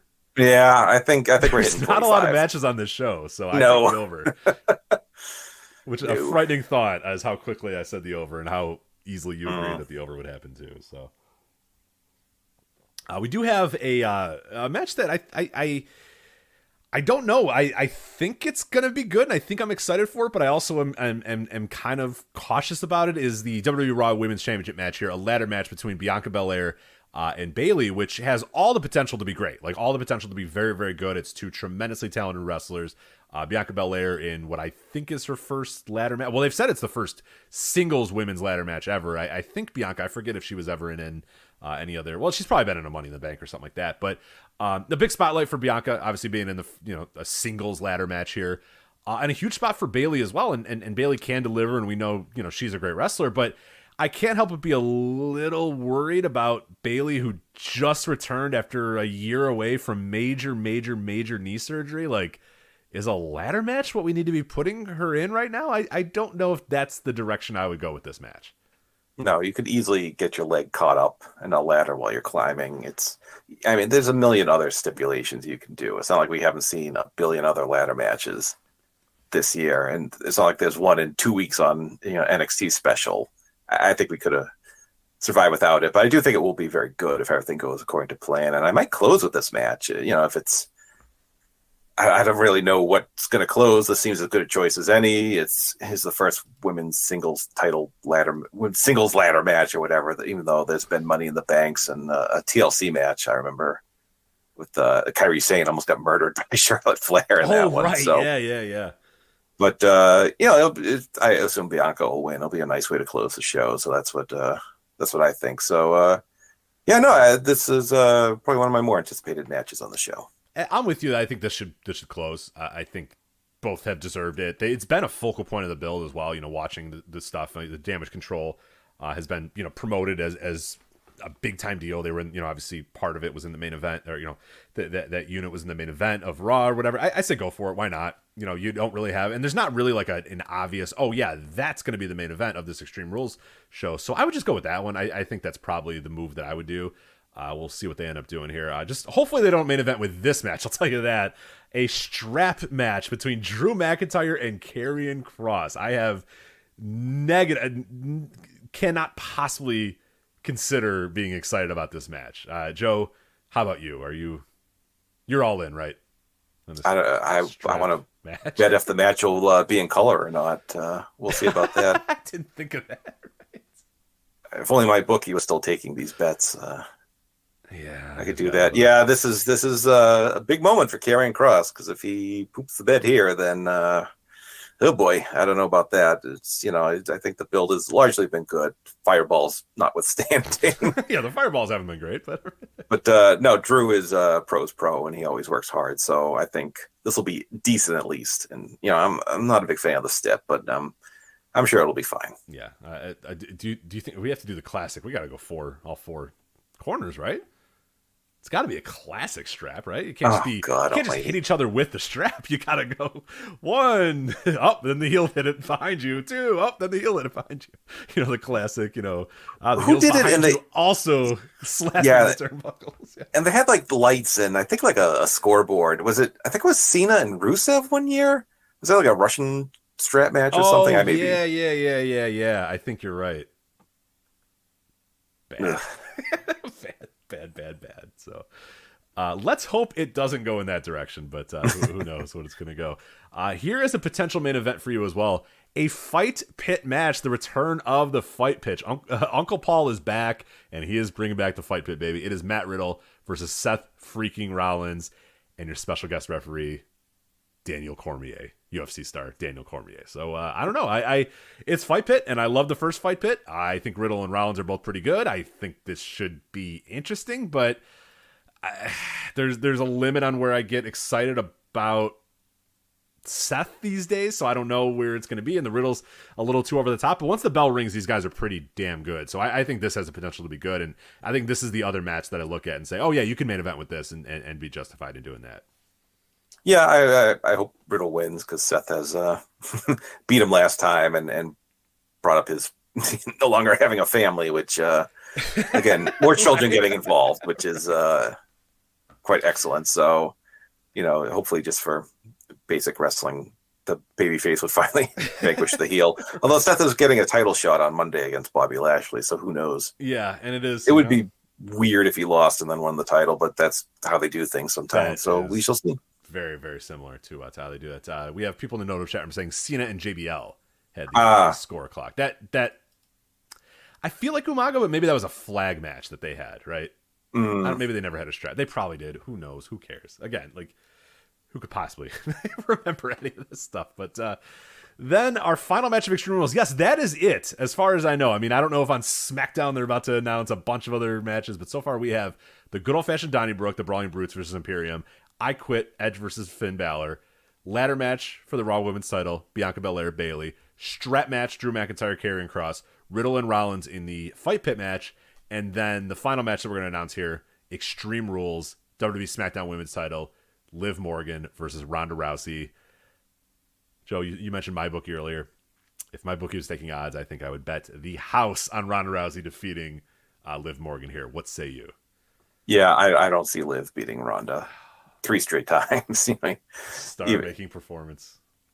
Yeah, I don't see I think Ronda. I think this will go pretty quick too. I don't think you main event. I don't think they're going to have this go like 15 to 20 minutes. Oh so. No. I don't think Ronda does that like anymore. I think No.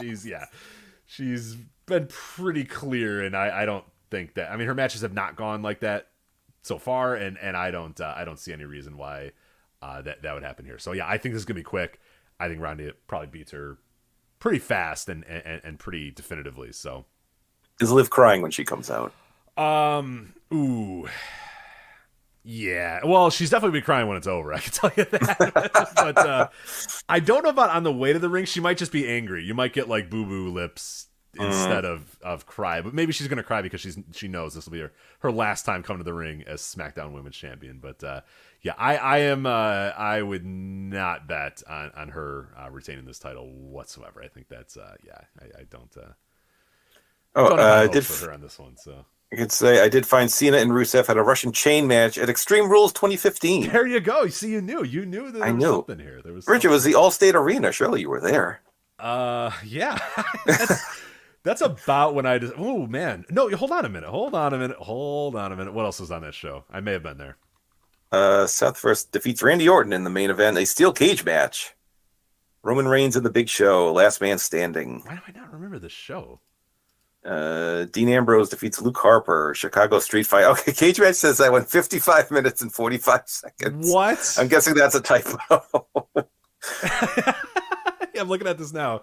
Yeah, Dean Ambrose, Luke Harper, 53 minutes and 10. So, yeah, I don't. Did they like fight out and then like it was in? Oh, maybe. Like they fought outside and they're like, "We'll get back to them in a bit," and then they came back and it had to. That's be that, probably right? it. I have. Okay. Okay, Joe, I am reading this here.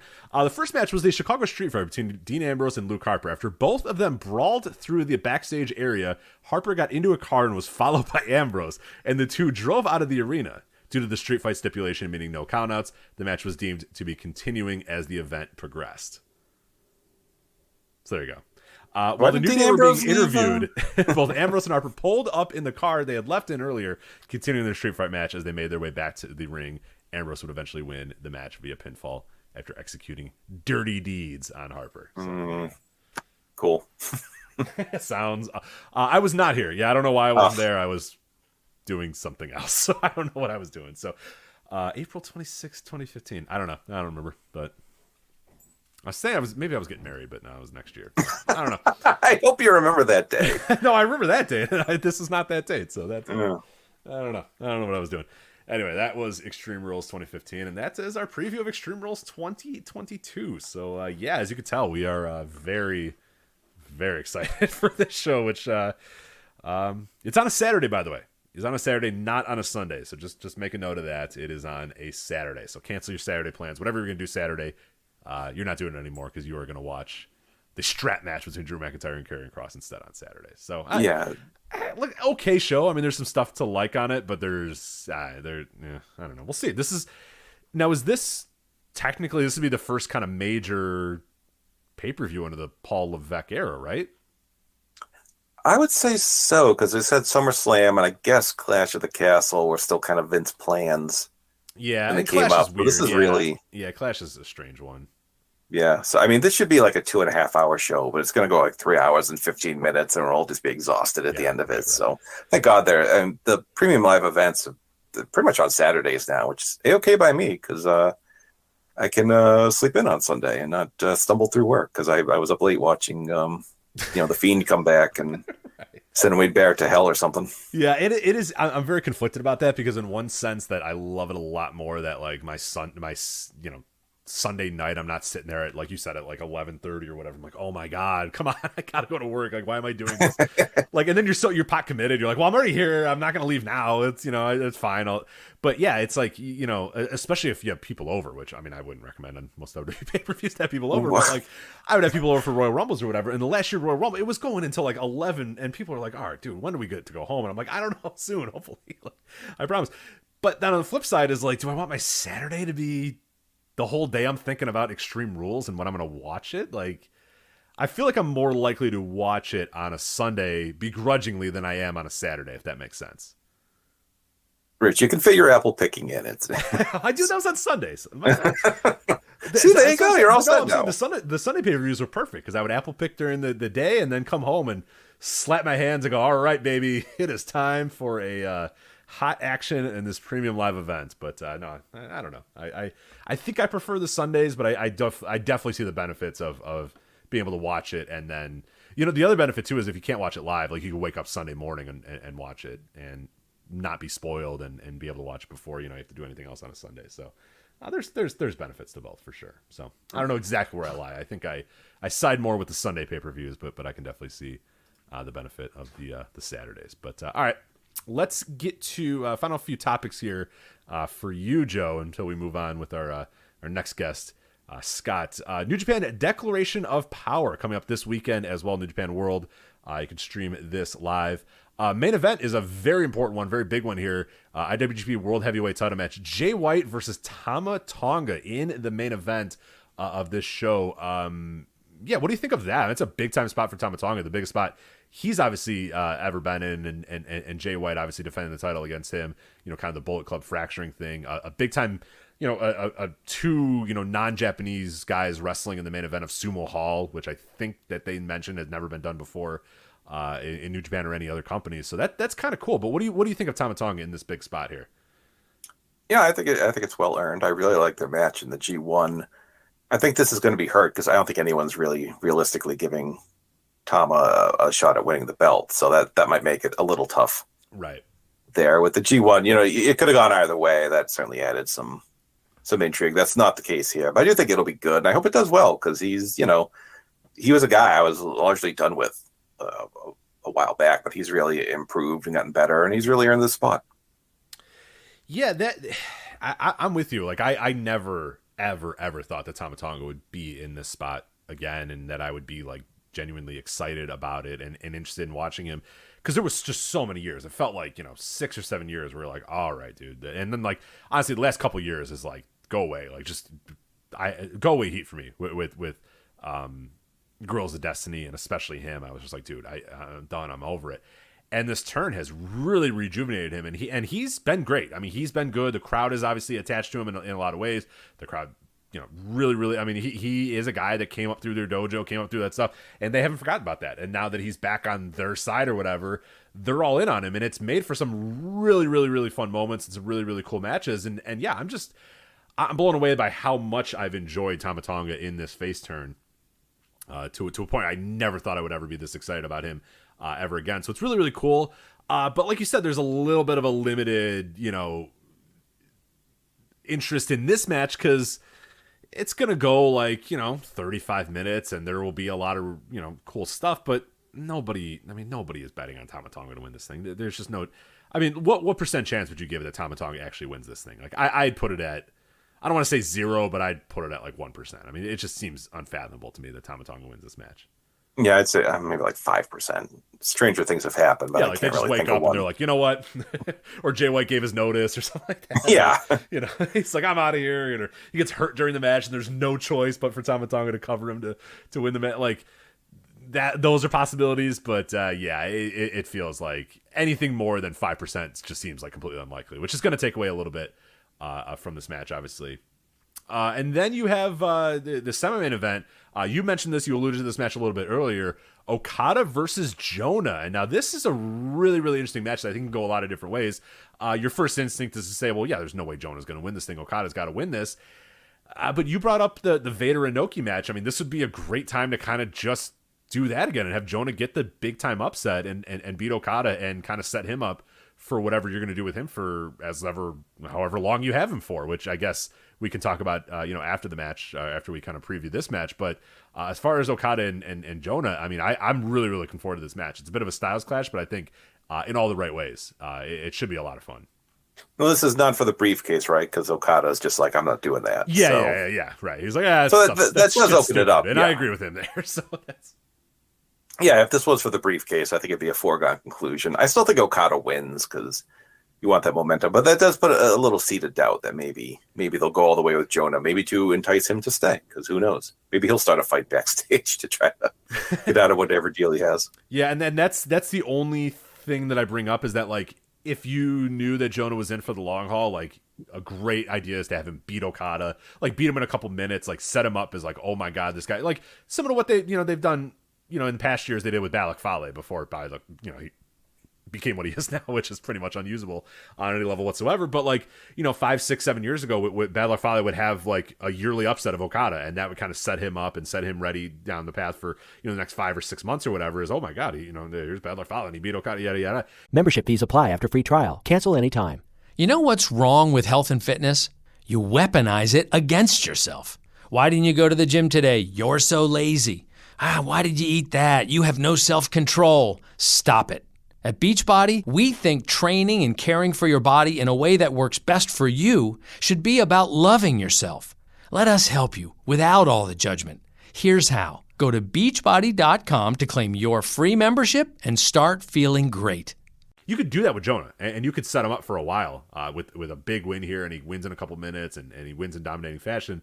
But the caveat there is this: does he want to stay here? Does he want to go back to WWE? Does he want to go back with Paul Levesque? I mean, there's obviously been discussions about that he probably wouldn't mind that opportunity being presented to him. So I don't know, that makes it interesting. I think you would have to kind of, I don't know how you do it, but you got to get him in a room and just be like, hey, are you with us or against us? Because this is a big decision we can do here, and if you want to be with us, we'll do this, and you can beat Okada, and then we can set you up and have a really, really good run here. But if you're not here for the long haul, if you're just kind of looking out, for the next time to bounce, then maybe Okada, have a good back and forth match between the two. But then Okada just hits him with the Rainmaker and it's over. So yes, yeah, I don't know. I don't know where his he does seem like a Triple H guy, so maybe. But there's only so much room on even the WWE roster. So I hope he sticks around. I've liked him in New Japan. I think they used him well, but we shall see. Yeah, I hope he does remember too. I mean, they left him in a very, very bad spot for a while yeah. too. Like, I mean, he essentially was he moved over there. His family had moved there, yada yada yada, and then he gets fired and doesn't have a visa. I mean, they put him in a really bad spot. So hopefully he does. If anything, if he's going to go back, at least have some sort of agreement or whatever that, like, hey, look, like, you can't just fire me out of the blue anymore. Like, if I'm gonna do this and drop everything again for you guys, like, you kind of have to stick with me, and we gotta stay in my house and stay in the country, that sort of stuff is going to be pretty important to do. But anyway, next match, and Joe, I definitely need your thoughts on this one. New Japan King of Pro Wrestling title match here, a Who's Your Daddy match, and similar to the good old fashioned Donnybrook. What's your favorite Who's Your Daddy match? Oh, too many to ponder right there. I think maybe a Billy Robinson versus I don't know. Carl Gotch, the Carl Gotch Who's Your Daddy. Yeah, I remember that. Yeah, he had several Who's Your Daddy matches that really just left indelible marks on the hearts and minds of pro wrestling fans. So I guess this is similar to an I Quit match. As far as I know, the stipulation is you have to lose the contest when you get on the microphone and declare that the other man is your daddy. Am I interpreting that right?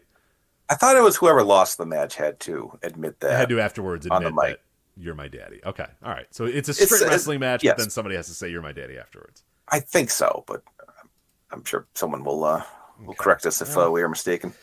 I mean, we strip all that away. It's El Phantasmo versus Shingo Takagi, which sounds awesome. Like, it sounds really, really cool. I would prefer it be a wrestling match, and then when it's over, El Phantasmo just has to say, like, you're my daddy, or whatever.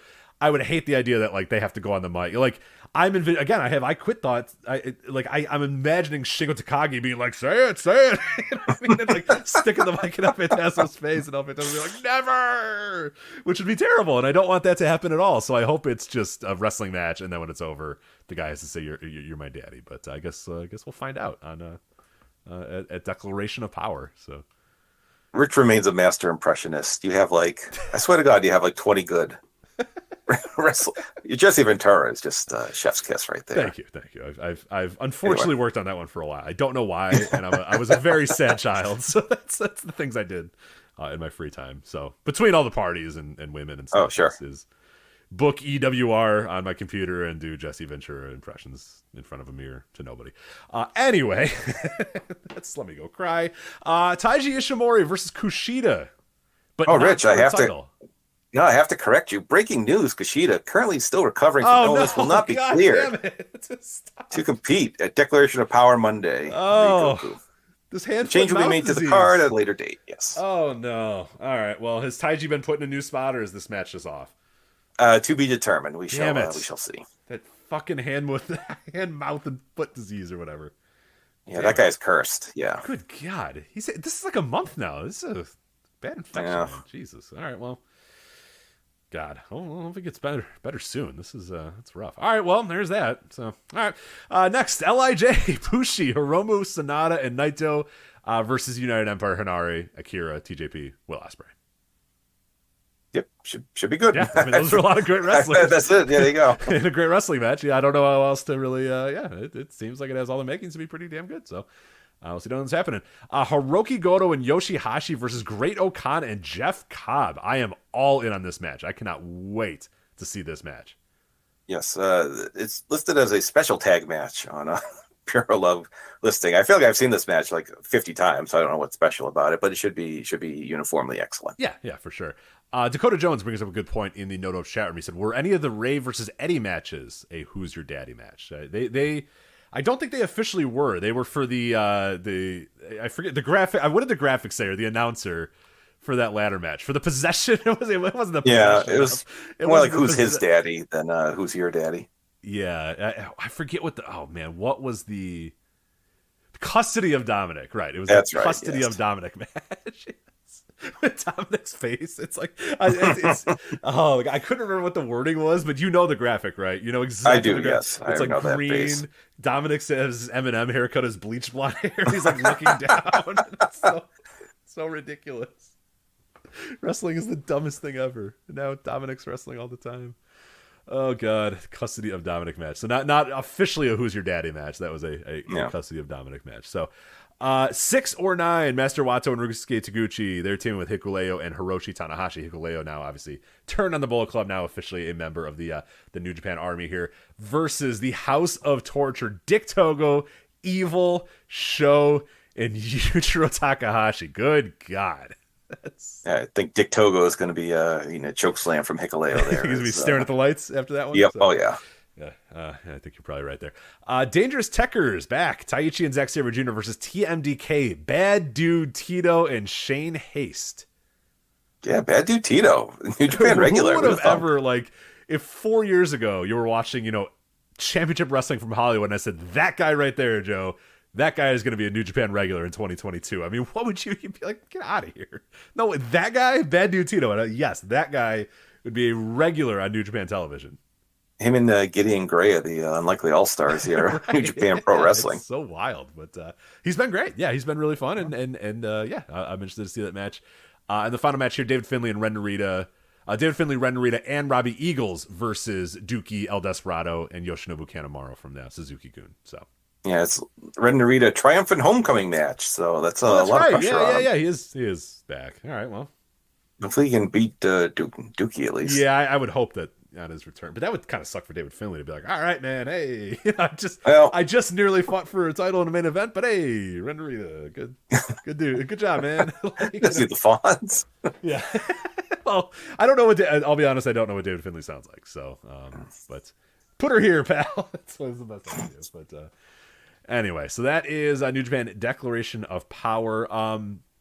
You as well wanted to talk about some other Japanese topics before we bid adieu to you in the next 10 minutes or so. So what else have you watched in Japan? What else did you want to talk about? I'm down. The floor is yours, Joe. Yeah, just a note about today. Dragon Gate ran Cardigan Hall, and they had a deal where it was Natural Vibes and Z-Brats did a deal where they had 4 members from each team. It was let me see, Hyo, Kai, BB Hulk, and Diamante, and then it was Jackie Funky Kamei, KZ, Big Boss Shimizu, and UT, and they each drew envelopes, and that led to whoever matched up, they would have singles matches. So it was 4 singles matches in a row, which is pretty rare for Dragon Gate. And they had, I'm trying to think, the first match had a 5-minute time limit, then it was 10, 15, and 20. So you got 4 singles matches in a row. It was a really good deal. I won't spoil anything. I know 4 singles matches is kind of weird, but it did come down. There was a decisive winner between the sides. I'll just say that. And, that was a solid deal. And they're building towards their next big show. And I mentioned All Japan 2 ran Cork and Hall, I think, on Monday. That had a really good. It was Yuji Nagata and young guys against Kento Miyahara and younger crew. And when you get those young lions together and they're all fired up and beating on each other, that was a really fun match. And that was actually headlined by a junior title match, which is pretty rare for All Japan. And it was who was it? Rising Hayato and Aoyagi, I believe. And they had a pretty darn good little match there. So definitely check those out. And I think the it's only like $6 for All Japan right now. The yen is the dollar's looking pretty good against the yen. So it might be, if you haven't tried one of these streaming services from Japan, might be the time for it because they got some good bang for your buck right now. Yeah, I've been enjoying. I've been watching obviously a lot of Dragon Gate as well, and there's been obviously some ups and downs with Dragon Gate over the last year or so. I hope last couple of years, but it does feel like, and I definitely got this sense over the last couple of weeks that it does feel like they have firmly entered this new era. And it does feel like some of the uneasiness or the awkwardness of guys coming and going, and the kind of the old guard leaving and the new guard coming. It does kind of feel finally to me like we're in this new era, and these new young guys are kind of taking center stage finally, completely across the company. It's been a lot of fun to watch. So I've really enjoyed what I've seen. I have not watched that particular show yet, but that sounds awesome. And yeah, is that so? The match that's the 10-man that you're talking about, right? The All Japan versus the Kento and his crew versus Yuji and his crew. I thought it was an 8-man, but it was a very, so multi-man. But I heard really, really good things about that match, and it seems right up my alley. And it seems like everybody was bell rang, and everybody was just like all business from the moment it started. So yeah, that was a good show. Like All Japan's got a little momentum since their big anniversary show. Did you watch you watched the 50th anniversry show, right? Oh yeah. Did you have the same thoughts? I don't know if you listened to the flagship last week, but I kind of thought where it was so nice to see it, and it did kind of I don't know, for me it shook me out of the All Japan funk that I'd been in for a while, because I've been watching their shows, but mostly just like, oh my god, like it just felt like they were just limping for a while there. But I don't know what it was. It was like, oh yeah, this is a real deal company. Oh yeah, this is like a big time company. Oh yeah, this is All Japan Pro Wrestling. And that, being in that building and having that 50th anniversary just kind of felt like it re-energized, All Japan for me. And then, from that point forward, it has felt like a company, at least to me, that I'm like, all right, there's some solid momentum there. And I don't know if that's just optics or if there really is truly solid momentum going on in All Japan. Maybe a little bit of A, a little bit of B. Yeah, it felt like they made all the right decisions, which is always, all the booking decisions were proper. They didn't blow it. They had a good crowd, and the wrestling wasn't the best wrestling show you'll see this year, but it was good enough. And you came away feeling positive. Like, okay, we're going somewhere. I don't know how many. It feels like they have like 3 people who can challenge for the Triple Crown, but I forget who's getting the next shot. Is it Omori getting the next? I don't remember, but he's got to get it. They should put the title on him, honestly.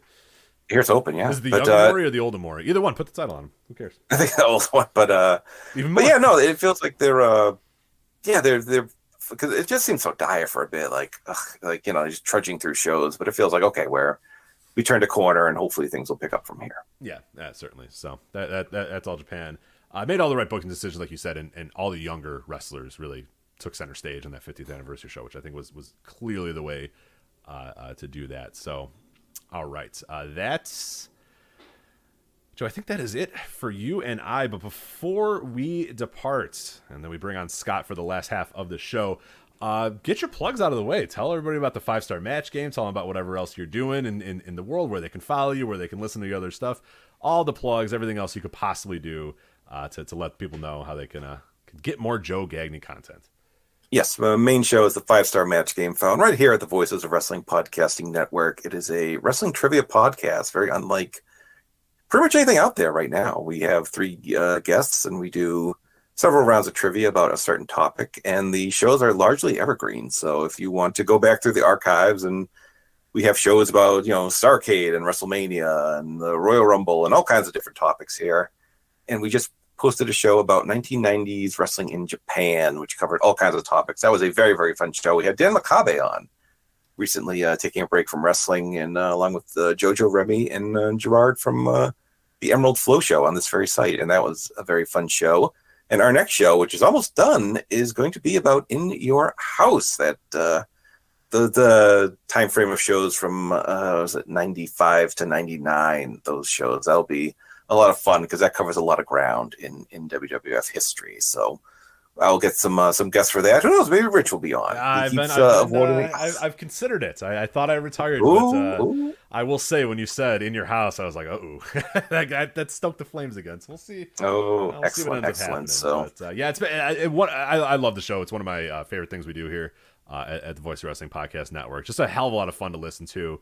The guests are always tremendous. The banter is always good, and yeah, the questions. I think you do a great job with the questions. You do a great job of presenting them, and it makes it. I listen to it on my way to work, and it's like very often I'm just like zoning out, thinking like, which I should not be doing while I'm driving to work, but I'm like zoning out in my head. I'm like, all right, so how many? And I'm trying to count things up in my head and all that sort of stuff. So yeah, you do a tremendous job with it, and yeah, the guests. I will say that definitely.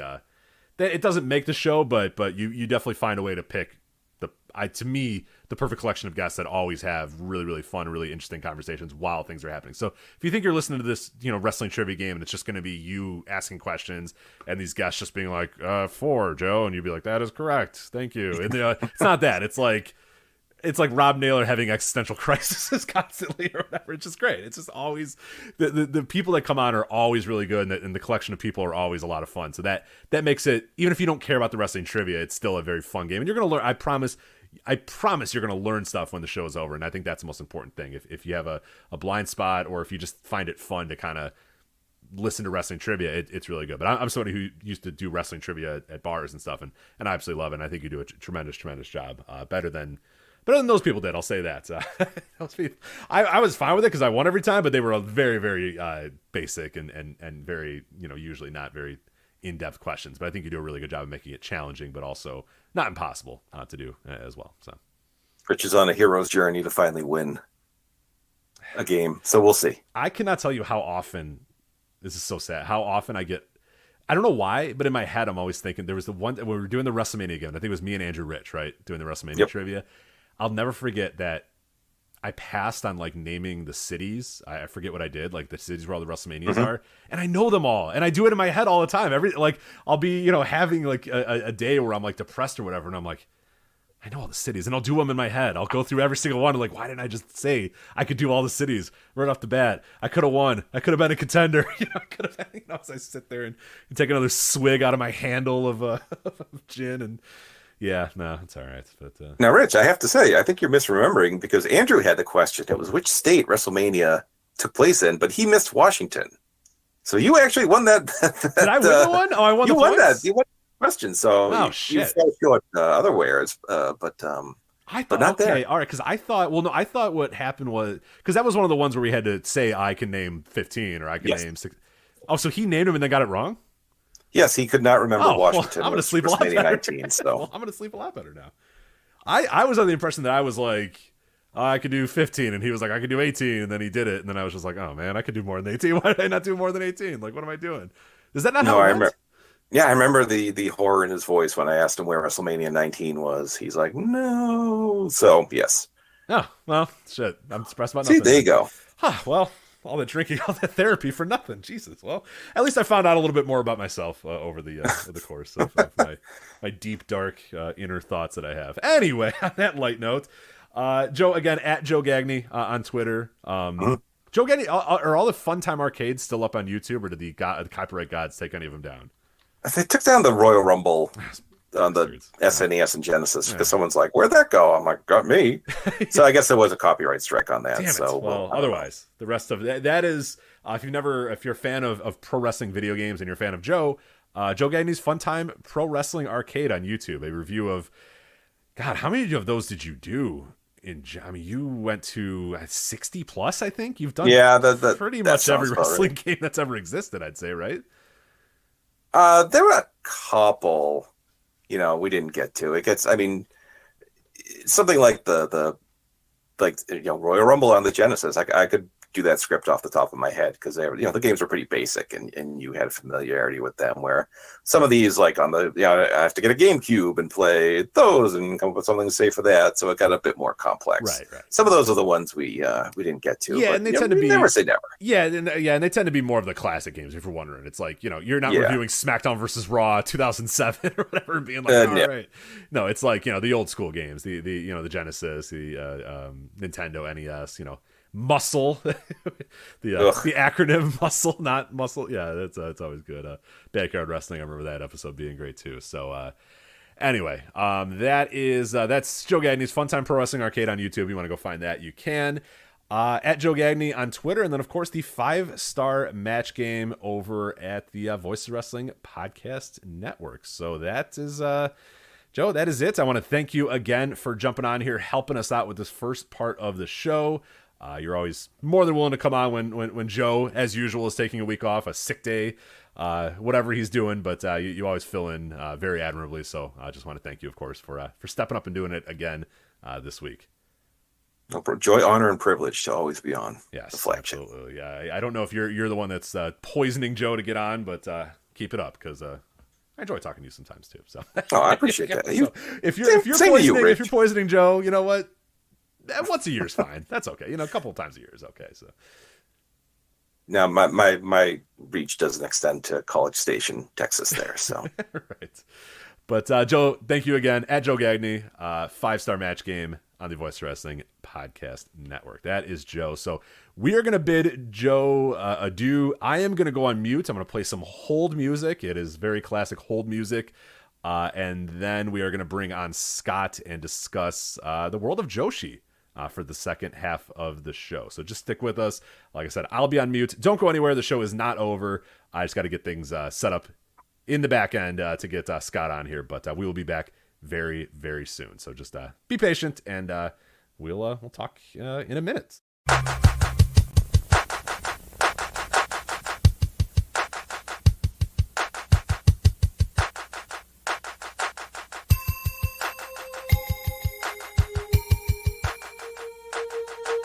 All right, and we are back here on the Flagship. I hope you guys enjoyed that horrible hold music that has been ingrained in the mind of many of us who have ever called an IT company or been on hold with a cable company or an electric company or whatever. So hopefully you got that one, but I hope you enjoyed that. But we are now ready for the part 2 of this week's Flagship. We're bringing on a first-time guest host here.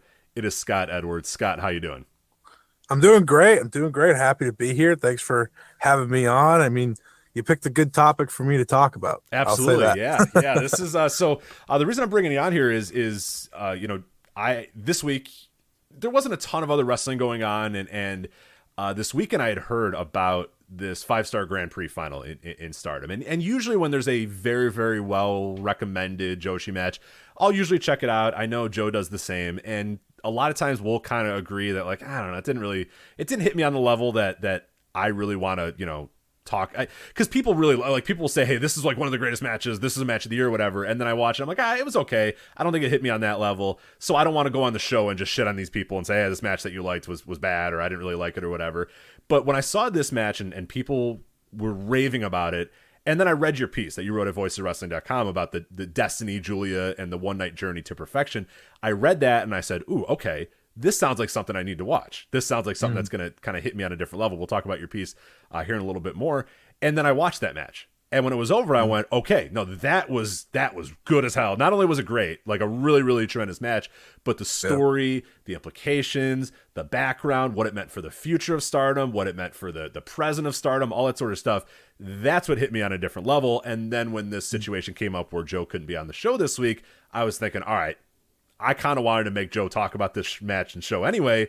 Well, now it's perfect. I could talk to somebody who has watched all the 5-star Grand Prix, who watches everything that Stardom does, who's an expert on the Joshi field and a tremendous writer at voicesofwrestling.com, and wrote one of the best pieces. I would say nothing against anything else you've ever written, but this was your best piece that you've ever done. I mean, this was tremendous stuff, and that's been carried out. A lot of other people have said those same thing as well. Like, this was just a great piece, like an all-time great piece. And you could see the passion. You can read it through that piece of just how much you cared about this moment. It's very easy to care because it's great storytelling. It's tremendous storytelling in that piece. But that's why I brought you on, and we're going to talk a little bit about Stardom.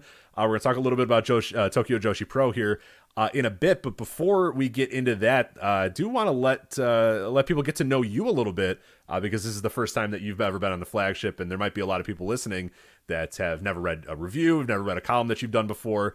So just kind of wanted to introduce you to the listeners of who Scott Edwards is and how you got into the world of pro wrestling. So how did you unfortunately become obsessed with this stupid thing called pro wrestling? Man, I was a 8-year-old kid who played SmackDown versus Raw because it was a game that I got at the video store. Didn't know that the people were real. That was my favorite. That's my favorite part of the story. Had no idea that anyone on the farcical characters that just got because it was a video game. So like, I'm just thinking it's made up, And after a while, connected the dots, watched it, and watched WWE, of course, and it's been locked in ever since. And I love it. I love every second of it. I watch. I know a lot of people know me if they're listening to this, and they do know me. They know I like Joshi, and that's my main, thing. But I watch everything, and that's because I love it. And it's ever since I was 8 years old, I've been locked in ever since. I'm sitting here. I'm at 23 years old now. Haven't fallen out. And fun fact, the actually only time I almost did fall out was right when COVID started, and WWE and AEW were in warehouses, and I was like, all right, I need something new. It ended up being Joshi, and now it's kind of my obsession in a lot of ways, but I guess wrestling is as a whole anyways. And like you said, it is a stupid sport, but I love it too much. No, it's great. Yeah, it's the best and the worst thing ever. It sucks, but it's also the greatest thing ever. So that's why we do this. And that's I think honestly that's where it separates the people that are going to be in forever and the people that are truly like, all right, no, this thing rules and I love wrestling. And is like, you're always kind of into it. Like I grew up I grew up kind of in the Attitude Era. I became a fan in 94, 95, 96, somewhere in that range or whatever. And in 97, 98, 99, all my friends watched it. Like, everybody watched it. Right. Everybody was into it. Because it was the Attitude Era, all that sort of stuff. So everybody was into it. And then I remember there was like one day where I was like, hey, are we going to watch like insert random pay-per-view? And everyone's like, no, we don't watch wrestling anymore. And I was like, oh, I still love it. And then I just never stopped watching. I was like, well, then screw you guys. I'm going to keep watching wrestling. And then like a lot of those friends I'm not friends with anymore. And a lot of my current friends I've like met through wrestling, or I've just got, so it's like there's that inflection point. And you kind of had that at the beginning of COVID where it was like, I could just wake up tomorrow and never watch this stuff ever again, or let me learn about the rest of the world of wrestling. What else is out there? What else is, and then you found something and it hooked you and you're like, I'm in forever. And that's kind of like, I always tell people ROH was that for me, where I was kind of like, I don't know, WWE's getting a little boring or whatnot. And then I discovered Ring of Honor and I was like, oh, wait a minute. Like, this is a whole different wrestling world. And then I discovered Japan and I'm like, I'm never going to stop watching wrestling. There's so much great stuff out here. So I'm glad you found Joshi to do there. But so that you're a pretty, which I hate to ask, which SmackDown versus Raw is this? It's going to make me feel very, very old because you said you're 20. 2007 right? With Triple H right in the middle. In 2007 is what you're saying. Well, yeah, I was. All right. Well, you said you were 23 and should have known anyway. Well, you know what? It also annoys me is you're a very good writer at 23 because I was not that good of a writer at 23. So that also annoys me, but you should be pretty proud of what you've done so far. We're going to talk about the Julia piece in a little bit, so I'll save my thoughts about that. But I don't like, anytime I write things, I have no idea if it's actually good or not. I'm just like, you know what? I am happy I put that on. I'm happy I wrote that out. Will someone like it? I don't know. Yeah, but I'm happy I did. I don't really know what a good writer is. I think it's just a matter of if you write with passion, if you write with, if you write about something you care about, you're going to write well. That's about it. And that's and 100%. I was so bad at school writing. Right. Yeah. Well, who cares about that stuff? Yeah. Wrestling exactly. Matters. Yeah. I always tell people when people want to write for the website or ask me about writing about the website, I just say, look, I don't care what you write about. You could write about whatever topic you want within reason, obviously, and with some modicum of like respect for humans and all that sort of stuff. Like, but write whatever you want, but just it's got to be passionate because I'm going to be able to read it through. If you're writing something and I can tell you don't care, or you're just writing it because you're writing it, or you're asking me, hey, what should I write about? I often say, like, I'm not going to tell you what to write about. Like, what do you want to write about? What are you passionate about? What's clicking with you? And that's where you can see great writing coming through is because, when people do care, and also when, wrestling cares, and when the wrestling cares back to you, when it's like, I care about this, and then this company cares about the moment, this wrestler cares about the moment, that's when great wrestling happens, and when great wrestling writing happens as well. And that came through clearly on that Julia piece that you're talking about, that were released a couple days ago over at voicesofwrestling.com. So let's get into that then with the Stardom 5-star Grand Prix. So now this tournament, if Scott, if you want to let people know a little bit about the 5-star Grand Prix, this is similar in a sense to the G1 Climax, except for I think it's went over the course of 4 months, right? 4 or 5 months. It's been going on. It's been a very arduous process to get here.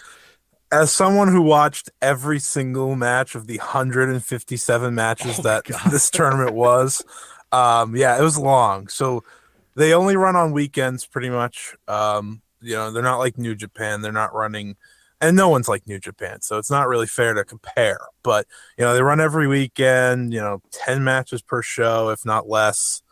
It is like the G1 in a lot of ways because it's the same, point system, 2-block system. I know they switched to 4 this year, but it's the same in a lot of ways. But this year, because they had 26 participants, they moved the time limits from 20 down to 15, which, I think a lot of people kind of went into and were like, I don't know how to feel about this, because for a lot of people, I know this from talking to people, this was their first time watching this tournament. And I always stress that Joshi wrestling is very different from because I think in New Japan, you need that time to break it down throughout the 30 minutes. And, there's a lot of quick matches, all things considered, in this year's G1. But sometimes Joshi matches are just, all right, let's hit each other as hard as possible and let's try to win. And so it really did work. And like I said, it was a long tournament. There was definitely times where you got kind of like, all right, I'm tired. I wouldn't mind if we sped up to that final, because the final, to me, that's the show, right? That's the show that everyone should check out. You don't have to watch 157 matches like myself. You can build yourself up to that last show. And that's why, when I wrote the quick preview for Voices of Wrestling, I tossed all the matches worth, giving a crap about at the end, because I was like, listen, if you want to try to catch up, here's what's worth knowing from this tournament, especially because of big story pieces. And just, it was a lot of Julia. I'll give you everyone that hint right now. It was a lot of Julia, but I understand anyone that couldn't watch it all. I understand anybody that maybe just jumped into the final, but Stardom is growing. This tournament's going to get bigger and bigger every year. And I think this year, despite how good Shuri was in last year's tournament, this year was the best tournament they've put together. And it's a lot to do with that final night. Yeah, and that piece, again, if you're listening to this and going, oh, wow, I'm kind of interested, I want to learn more, you did a preview up at voiceswrestling.com, and you give all the standings and all that sort of stuff. And obviously that's going to be spoiled now with what we're going to talk about in a bit. But if you do want to catch up, you do have a spot there where it's like, hey, here are the recommended matches for each night. And you can watch everything is up now on Stardom World, right? Even including the final. Yeah, everything that's all available. Yep. So that's their streaming service if you wanted to jump in and watch some of that stuff. But let's. So I watched the entire final show. I mean, I initially was just going to watch the main event, but got kind of inspired and said, you know what, screw it, let's watch the entire show. And then I saw the match times, and I was like, oh, this sounds perfect, because like you said, pretty much up and down the show, it was bell ring, and then they just run at each other right away, which is great. I prefer that. I honestly would rather have that than a 10-minute feeling out process and a 35-minute match or whatever. I think those have their place. Those are important to do, but sometimes, especially in a tournament atmosphere, I just want the bell to ring and people being like, this is my life. And especially with this show, because the way that this show is formatted is very similar to how G1s used to be formatted before they did the finals on a separate day than the semifinals, is that everybody that's going in here, everybody that has a chance to get to the final, wants to get their match over with as quick as possible, because they're going to have to wrestle again later tonight to win the entire thing. So the idea of, and New Japan did a great job of doing this during the G1 many of those years ago, is that you don't want to go out there and have a 25-minute match. You don't want to be out there, fucking around because you don't have much time. You're going to have to rest up and get back out there in another hour and try to win the whole thing. So you do not want to waste a bunch of time and waste a bunch of energy. You want to do whatever you can to get this over as quick as possible. And you saw that up and down the undercard, where just a lot of the matches were quick, except for, and we have to talk about this match to kind of build up to the final, is Julia and Suzu Suzuki, which you wrote a lot about in that piece as well. They went to a 15-minute draw, time limit draw, which got Julia into the finals. But why was that match significant for more than just Julia getting to the finals? What did Suzu Suzuki mean to that as well? So for those who don't know, Julia is someone who didn't start off in Stardom. She started off in Ice Ribbon, which is another Joshi promotion, and then she kind of just left. That story is another story for another day. But, when she left, she went to Stardom because she saw herself as a bigger star and knew that she could go there and do that. And that's clearly what she's done. She was never at that top level in Ice Ribbon. But that brings us to Suzu Suzuki, who is a 20-year-old Joshi prodigy, who just recently left Ice Ribbon last year. About a year ago now, she announced that she was leaving.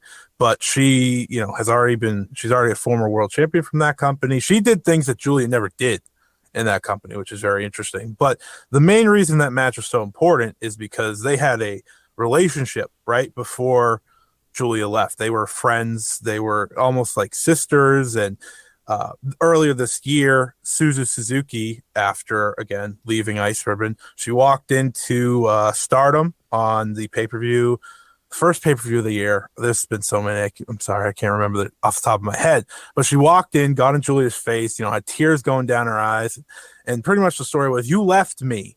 You didn't care. You left me for here, and now I pretty much want to beat you up." And her group, Prominence, is a deathmatch type subgroup, Joshi group that's freelance. But most importantly, since that moment, everything that they've done has built to this match. It was the most highly anticipated match of this tournament. A tournament, mind you, that involves a rematch between Shuri and Utami Hayashishita, which, of course, is a very big deal to, I think, even non-Joshi fans. At least you have heard of it. Oh, yeah, because of Dave Meltzer's ratings. Yeah, finished in our, I forget what it did, our match of the year. Let me find that real quick. It did very, very well. I think it was the top, I want to say it was the top rated Joshi match in our match of the year last year as well. So I believe it was. I think it came top 5 almost. I'm almost positive it did. There. I'm just trying to figure out the exact number. 5. Yeah, you're right on the money. Number 5, which is the highest ranked Joshi match ever in the history of our match of the year poll. So another match. If you're looking to jump into Joshi, that might not be a bad spot to go to. Which is the best match in an incredible year of wrestling. So, which is, by the way, the complete opposite of these 15-minute matches. Right. Oh yes, yeah. That is not 15 minutes. It is a little longer than 15 minutes. Yes. Yeah. There's your Stardom epic if you're looking for one. Right. But so all of this adds up. They had a few tag matches, but they never gave them the singles match. So going into this, both of them have a chance to make it to the finals, right? If you win, you're in, essentially, because Hazuki was eliminated earlier in the night. And Suzu Suzuki, again, an outsider, a 20-year-old prodigy, worked her way up. But at the end of the day, all she cared about was wrestling Julia. And before this match even starts, you can just feel the emotion. And mind you, throughout this whole process, Julia has pretty much no-sold the fact that Suzu Suzuki is as emotional and as angry as she is, because she's like, she just brushes it off. She's like, I'm going to show you why, you want to come to Stardom type things, and why you want to wrestle everyone in Stardom, and why Stardom's great. But this whole friendship relationship, I don't care about it. Yeah, well, the moment this match is starting, you see them both crying and that, for me, as someone that watched this live, it was not something I expected. I really didn't, because, it's a tournament match, big stakes. You kind of almost sometimes forget those little things, but as soon as something like that happens, you're locked right back in on the actual story at hand. And as I wrote about in that article, everything they did to each other was so violent and so emotional, because you're trying to move on. You're trying to get to that next round, but at the same time, you have so much pent-up frustration. And, by the end of it, Julia was feeling it. 15 minutes later, Julia was feeling it, right? She took Suzu's finisher. She was the only person in this tournament to kick out of it, which was the double German suplex with the bridge. And Julia hit the glorious driver at the end, but the match was over, and you could see, she was just so angry, Suzu. But it was kind of like what you would see in a movie when someone's just frustrated with their friend or someone they have problems with, but they obviously love. And then in the end, they do their way of embracing. It's just like, all right, I could have not known that story this whole time, but I can tell these two at least have a relationship, and I think they really did a great job at showing that. And for Julia, that was her pretty much bringing her past and Ice Ribbon and all of that into this one match, and kind of having a way of pushing it all away, because there were legitimate Joshi fans, I'm telling you this right now, that didn't like Julia because of the way she left Ice Ribbon. That is a real thing. And I always have liked Julia. I think she's great. She's a star. And I think this was a great way to just kind of push that weight off her shoulders. Don't worry, these two have plenty more left in them. But for 15 minutes, they told the story. Julia still advanced, and Suzu still didn't lose. So there's more to be there. But I did love how they told that.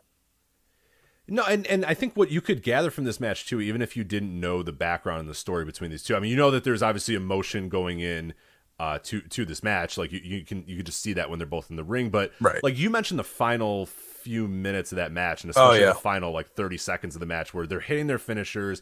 Julia kicks out. Julia hits her move. She kicks out, and then Suzuki and Julia are both on their knees, and Suzuki is just like slapping her and pushing her because she knows there's like 2 seconds left in this match. I'm not going to win it. And it's more of like a frustrated, like, God damn you. God damn it. God damn it. Like you said, like it's, you can buy that in the frustration of, God damn it, I'm not going to be able to beat you and you're going to go to the final. I'm so annoyed. And also then when you know the story, it's like I love you, but I'm also frustrated about you because you left me high and dry. You don't care about me. You've never cared about me. Like that sort of, and it's just like, yeah, you watched it and her just screaming, knowing that I can't win this match, I'm not going to beat you, and goddamn it, I'm so upset about this. But understanding that, okay, well, at least we've had this emotion, we've both poured our emotions out, and now we can move forward, and that's what you get in the post match, and it's just like, goddamn, that's pretty damn good stuff. There's a lot to be. That's a lot of stuff to tell in 15 minutes, and also it was like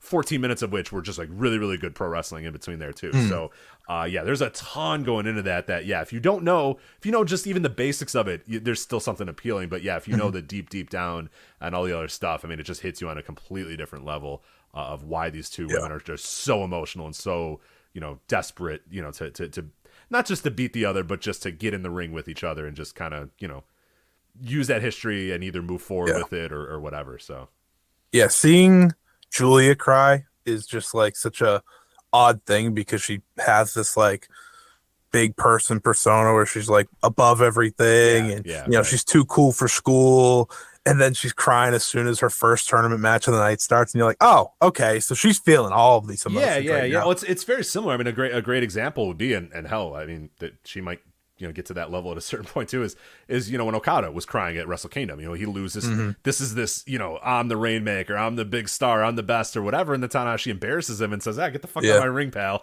And he's crying. He's just like, oh my God, and it's like, oh God, like this guy who felt like he was on top of the world, he's emotional as hell. And that you're absolutely right. And that is definitely something that it's good. It's a good step, I think, in her, and I've watched a lot of her stuff, and there's no way that if you've watched her that you don't see. I mean, she obviously made the right decision. I would say it didn't go. I mean, obviously, there's a lot of controversy with that at the time. I kind of followed from afar because I don't follow Joshi as much as others. But this happens. It's a Japan thing more than anything. It's just like you don't leave where you come up from, and that you just don't do that. That's abandoning. Yeah.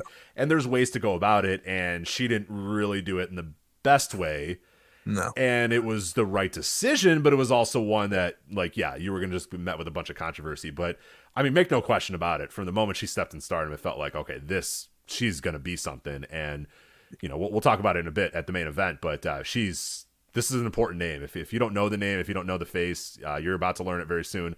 And, with Bushiroad, having stake in Stardom and Stardom being integrated a little bit more into New Japan moving forward, they clearly think Julia is a big deal too, because New Japan has used her every time they have. And I mean, Jesus, look at her. I mean, she's just got a projectable look. She looks like a superstar.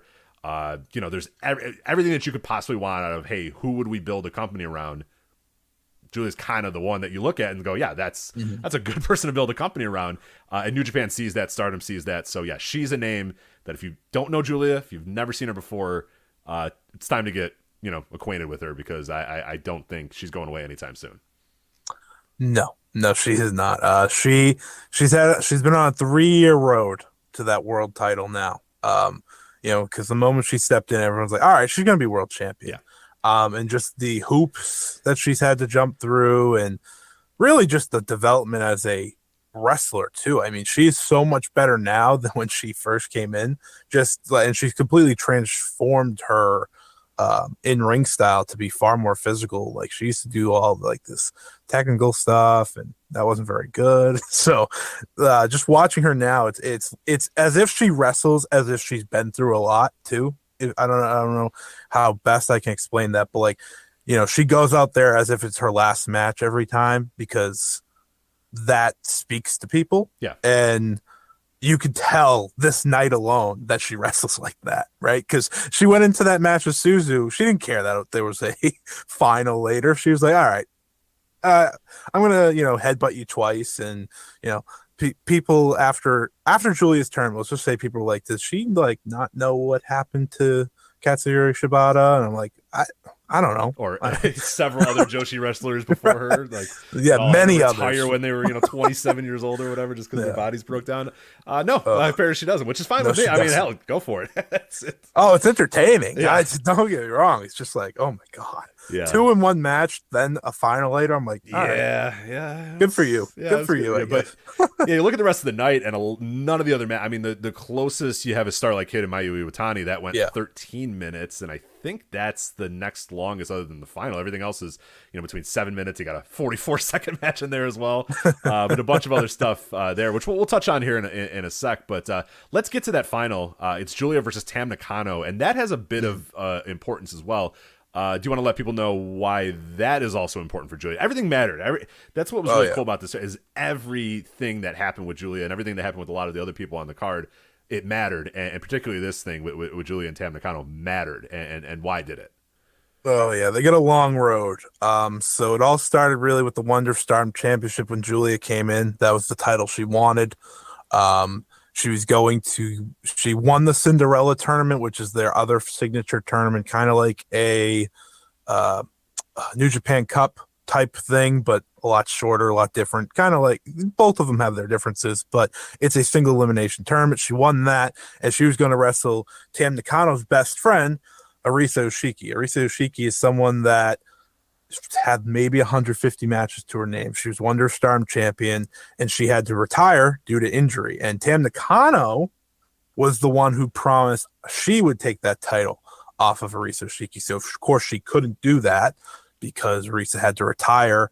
And the interesting part is Arisa retired, and then 2 days later is unfortunately when Hana Kimura passed away. And that was, at the time, Julia's biggest rival. So they do a Wonder of Stardom tournament when they come back from COVID. And in the finals is Julia versus Tam Nakano. So it's almost as if and this is so sad to think about because of what happened to those two wrestlers in different ways, but they now became each other's rivals through the unfortunate losses of theirs and the injury, and of course Hana passing. And since then, Julia won the belt, and Tam Nakano pretty much wrestled her 2 more times, once for the title, once in the 5-star. So they split. Tam was at 2-1, and then fast forward to All-Star Dream Cinderella, of course, last year, which was at the Nippon Budokan, one of, if not their biggest show ever. They main evented with a hair versus hair title match for the Wonder of Stardom title. All came down to that. They main evented, not the world title. It was all about this.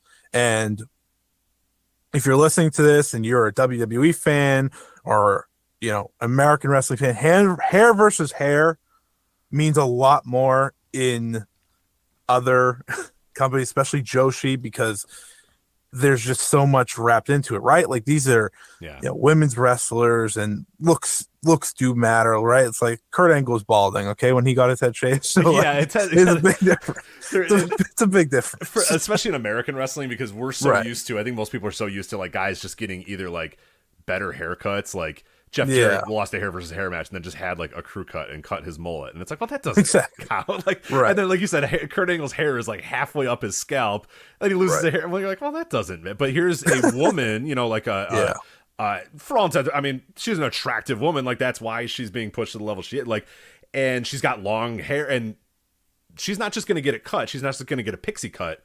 They put it down. They shave her head. She is. She's not bald, but she has, the 0 blade or the 1 blade or whatever. It is down to, and it's a bold transformation to have that happen. To have long hair, and it being, cut off. Yeah. It means a lot. It means a ton. Yeah. There's a long history of the hair versus hair match in Joshi that if you really want to look it up, I promise you there's plenty of great articles out there to do so. So Tam Nakano beats Julia that night. Julia has to shave her head, lose her title, right? She lost everything at that show. Tam Nakano gained everything. And that was when Julia went to rock bottom. And I wrote about this in the piece, is that Julia couldn't have been more rock bottom, right? She had her head shaved. She didn't have her title. She had to build herself back up, right? She's supposed to be the leader of DDM. Meanwhile, her partner, Shuri, is winning everything. Absolutely everything, right? She wins, they win the tag titles together, but, we're going to give credit to Shuri a lot there. Shuri's the SWA champion. She wins the 5-star, and this is where I talk about the 5-star, and that Julia, of course, had to miss half of last year's 5-star because she got injured. So there's another setback. She comes back last year at Stardom Dream Queendom, which is now their big signature Wrestle Kingdom, WrestleMania type event. And she has this look that is an honor to Hana Kimura, right? If you ever seen Hana Kimura after she won the 5-star Grand Prix, she had like the locks, and it was just a wonderful look that you see her now have. And, she got away from it because she wrestled Konami, and they had like a tribute match to Hana in a lot of ways because Konami was leaving. And that's when you really started to feel Julia start to build herself back up.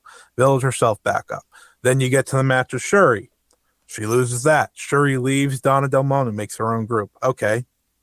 Little rattled here, back and forth.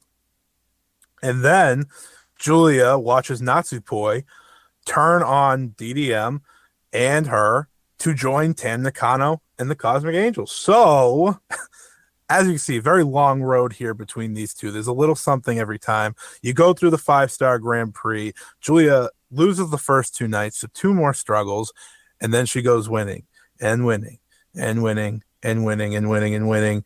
She beats the crap out of Natsupoi. That's one of the matches I recommended strictly because it's the closest thing to a squash you will see in this tournament, and it's a well-done type of match like that.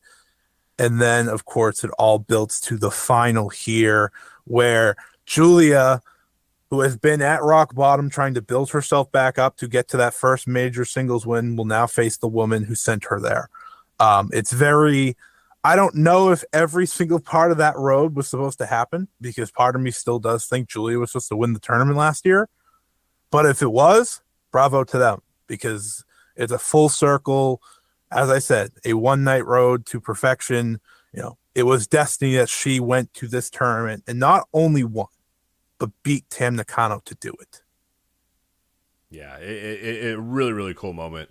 A really great match, by the way, if you want to check it out. It's still not even, you're looking at 17 minutes, so it's still, like, if you're thinking, here we go, it's going to be a big epic, it's the final of the tournament, it's not a big 45-minute, 50-minute match or whatever. It's over in 17 minutes, and it is nonstop action between those. And like you said, there's some shoot headbutts if you need them. There's kickouts at 1, like a lot of the there was the tiger suplex from the top where Julia just like landed on her head. Oh, that's right. I watched that this morning, and I just went, God damn, my dog was like, what? What's it? It was 5 a.m. and I'm watching this match or whatever. But yeah, because I'm watching the and I'm like, all right, she's gonna turn over okay, nope, she's just gonna land right on the top of her head. I'm like we were talking about earlier. It's like, Julia, like, please, like, keep wrestling until you're 30. Like, just try. Like, don't. Yeah, you felt everything that she went through that night, right? Like when they were slapping each other in the middle of the ring and she was spitting out, like, you felt like, oh, she's exhausted, she's done, but she's like, all right, let's just get myself together here. The finishing stretch where they trade each other's moves, and then Julia uses the Northern Lights bomb, a move she developed after the Tam Nakano loss, and a move that she didn't use all tournament long to win. It was like the perfect cherry on top to what was a perfect story for Julia. I mean, that is a move that is synonymous with Joshi wrestling too. For those who, Akira Hokuto, that was her finisher, of course. So just the fact that she, plants her with that, wins 1, 2, 3. And again, another emotional battle for different reasons. And she finally gets that moment. It was as special as they could have made it for Julia.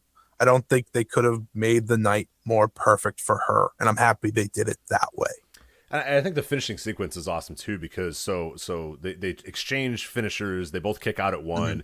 And then, like you said, Julia hits a move and Tam Nakano kicks out again. Yeah.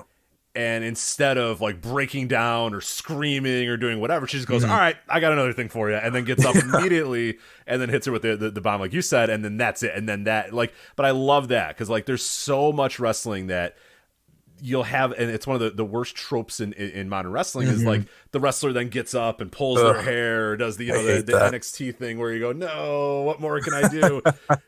But I like the confidence in Julia. Like you said, it's her getting back to that confidence, being like, all right, motherfucker, I got one more thing for you then. You didn't know I had, but I got it. So she gets up and just spikes her on her head, 1, 2, 3, and then it's like, yep, I knew I could do it. And that's like you said, it comes full circle then. Like the mental breakdowns, the losing the hair, losing everything.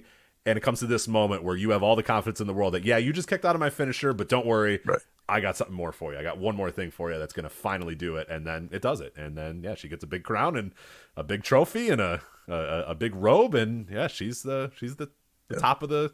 I tweeted out when it was over, like the side by side of her and Hana, because like I said, Hana won this, and she and Julia designed her like pretty much whole look in this tournament after Hana's run. So like seeing them side by side, I was like, wow, they really kind of mirror each other. And that was Julia's first rival in Stardom. Like they were probably destined for that All-Star Dream Cinderella hair versus hair main event, honestly, which is just crazy to think about. So it's getting to see her, pay her tributes again goes to that full circle type thing.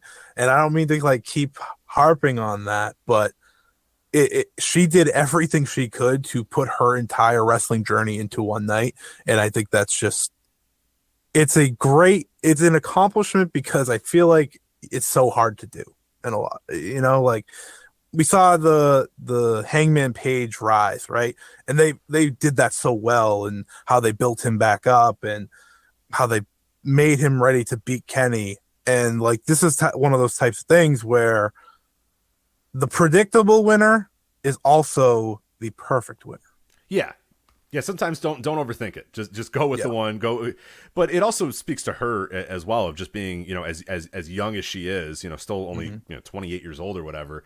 And that 27, 20. I forget exactly where I think 28. I want to say I looked at that earlier. But with that said, like that's still pretty young in the wrestling business to be this good of a thinker about how your career is going to go, and how these stories are important, and how moves are important, and how all that sort of stuff. I mean, that's Joe and I always talk about in the Flagship, like there's this weird like the 34 to 35 to 36 tends to be when like male wrestlers tend to kind of put it all together, where their body maybe isn't what it was in their 20s, but their mind is like on a next level. They've wrestled a bunch. They've had a lot of experiences. They've talked to a lot of people, and they think about wrestling a lot better than they do when they're 21 or 23 or 24. Like, for her to be at that level at 28 is a tremendous accomplishment. And yeah, it speaks to like what we were talking about a little bit earlier, where this is somebody that you're going to have to get to know, because New Japan is going to start doing a lot more stuff with Stardom moving forward.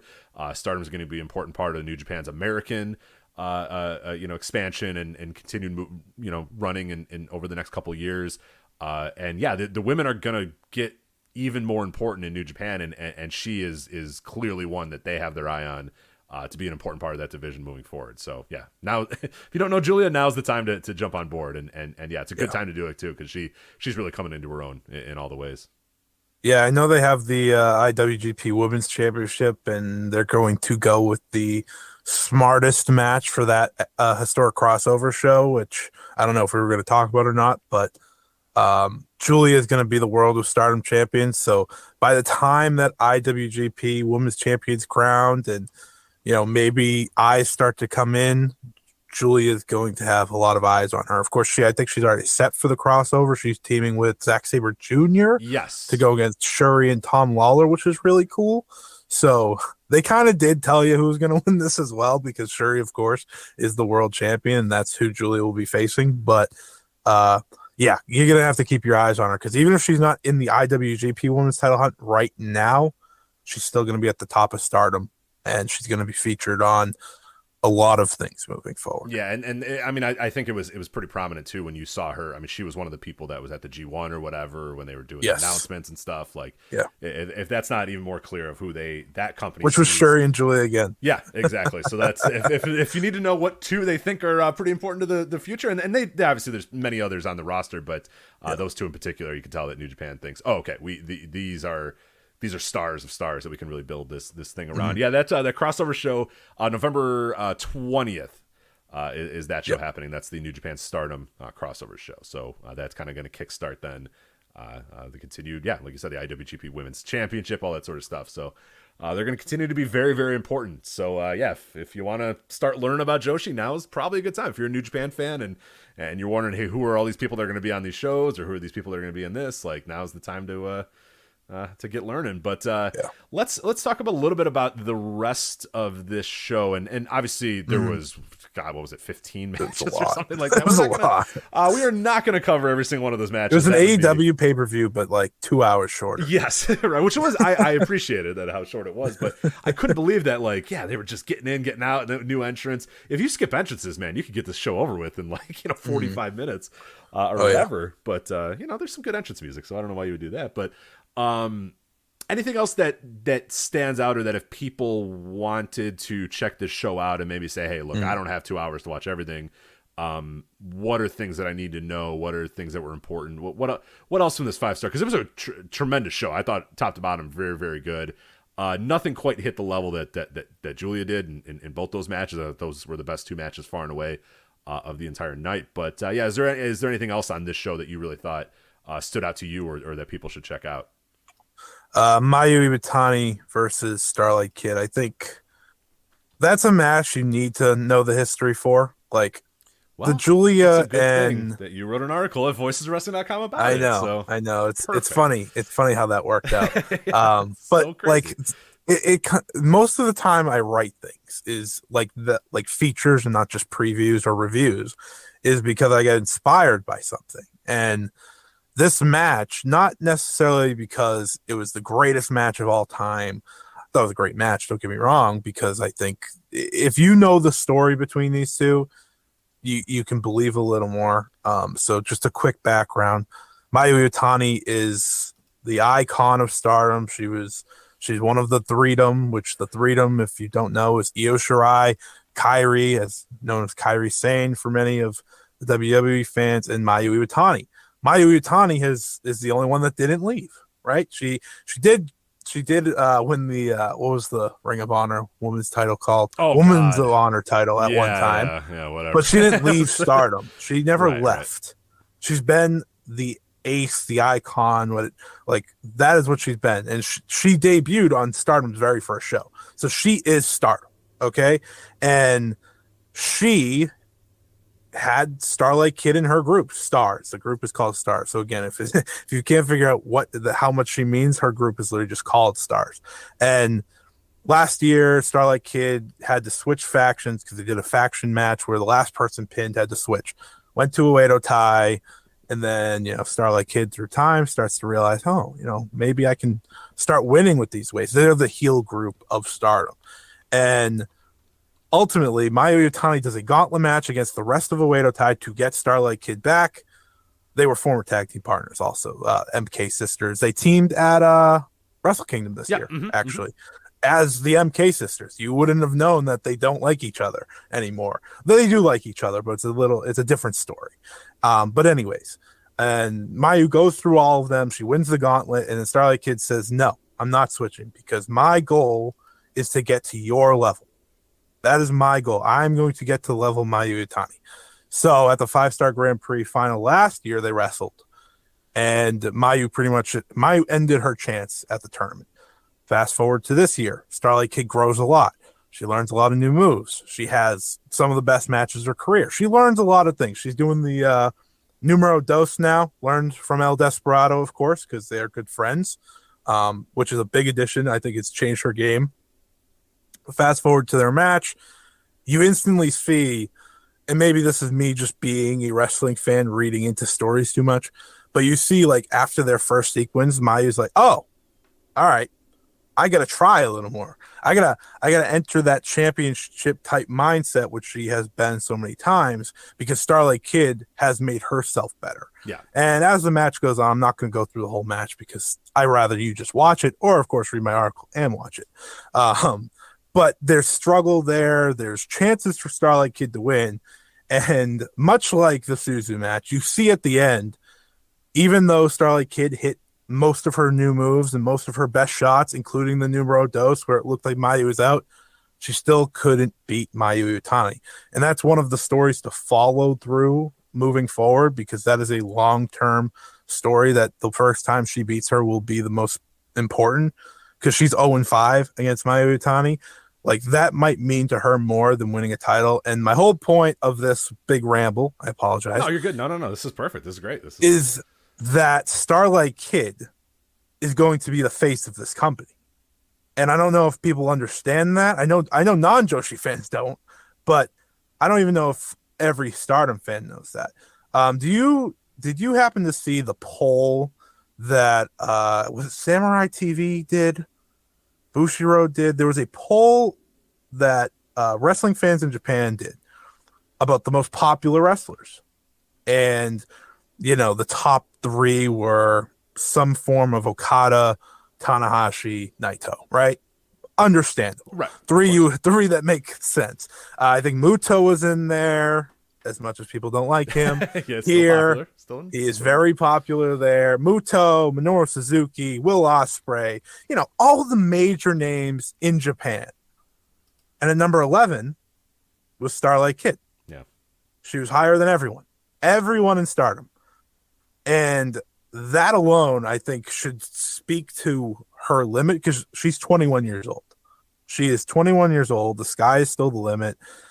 And Mayu has been very open that she wants her to pretty much take over Stars when she's done and gone, which I hope is never. But, I'm not going to win that battle.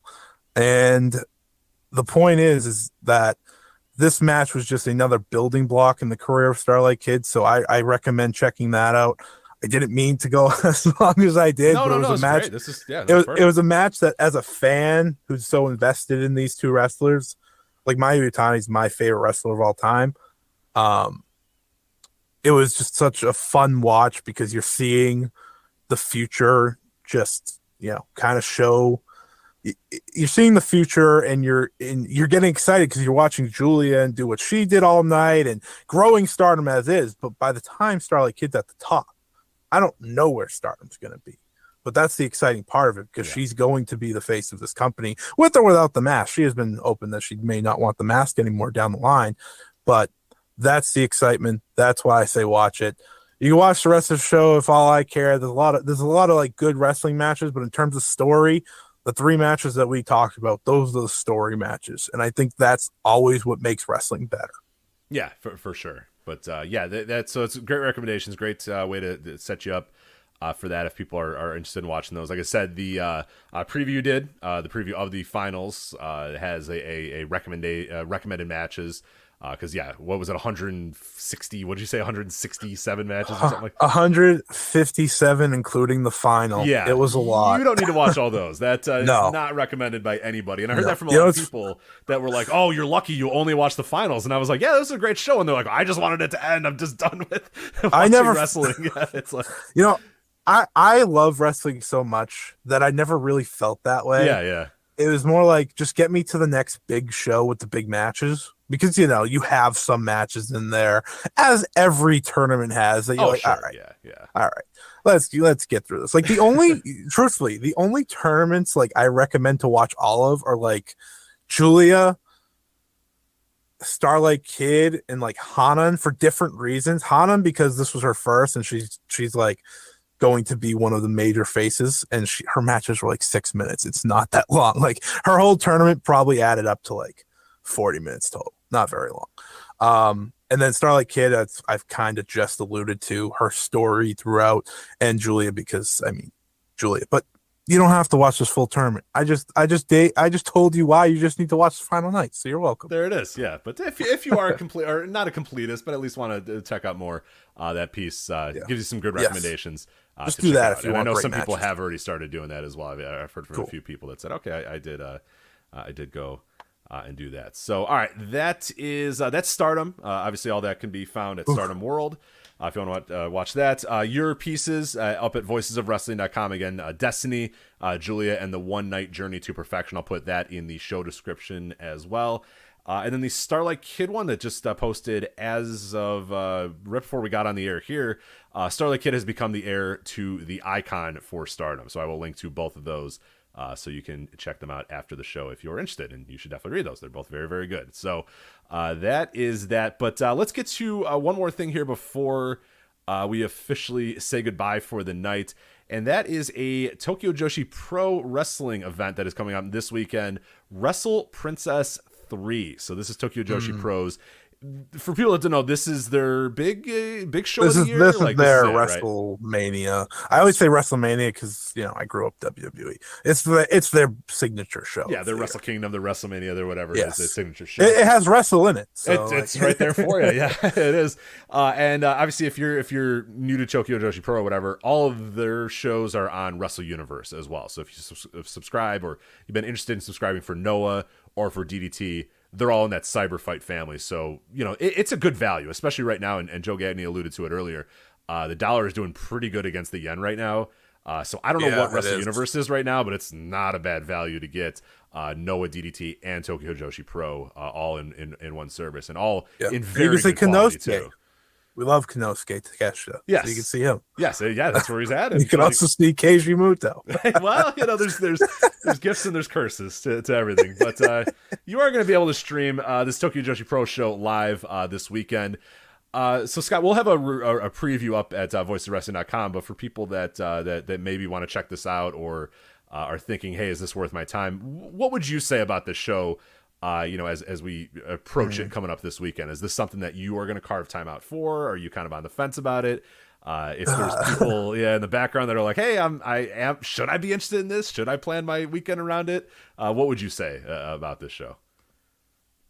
TJPW is an acquired taste. That's my best way to describe them, because it's not like Stardom. Like Stardom, you go to for that like full-on wrestling experience, I think, right? Like in terms of like people call Stardom work rate, but it's not just work rate. But you get the stories and everything, right? This, I always try to say this right because TJPW fans will get mad at me. They have their hits and they have their misses. That's my best way to say it. There will be some really good matches on the show. And there will be some things that I'm going to completely avoid. So I have to watch this whole show. I say I completely avoid. I have to watch this whole show because I cover it. I'm going to do the live results and whatnot for Fightful.com.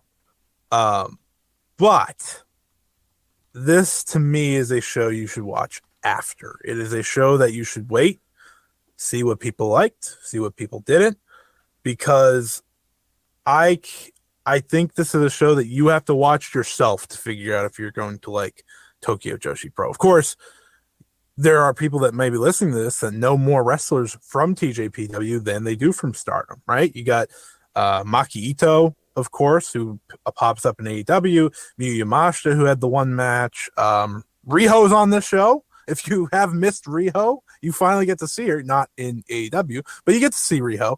Aja Kong. Everyone knows Aja Kong. Oh, yeah. If you don't, Aja Kong's on this show. You're a bad wrestling fan. You got to know Aja Kong. Aja Kong's on this show, so maybe out of just curiosity, that might drive you. I think she's teaming with two wrestlers to face Max the Impaler from here in the U.S. and two others. And then there's 3 title matches, including the main event, which is Shoko Nakajima and Yuka Sakazaki, who, of course, have been in AEW before. Yuka Sakazaki, big fan favorite here, of course. TJPW is a weird company. Okay, Rich, I'm gonna be one-on-one with you here. I think, again, you should wait. You should wait to see, because it starts at 1 a.m. Eastern next Sunday. I don't know. It's just good and bad. The good is, you can start it early, but the bad is you're gonna be tired by the good stuff. Right.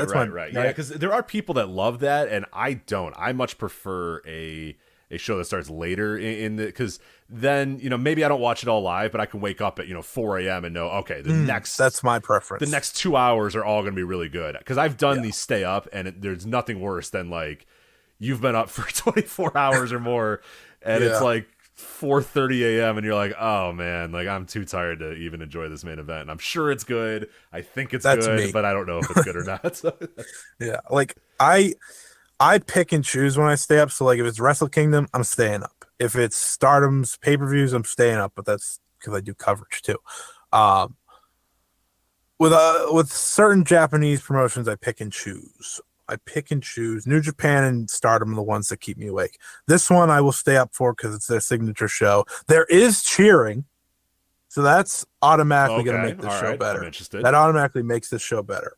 Alex Windsor versus Miyu Watanabe, to me, is the match that, if you're looking for a great match, this could be it. Of course, Alex Windsor was just on Royal Quest, I believe. Yes. She was part of that tag match.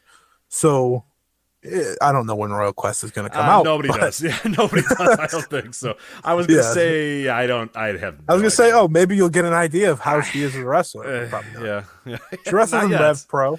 Not as of this recording. So. But yeah, this show's it's a mixed bag. That's my best way to explain it. But it is the best way to find out if you like TJPW or not.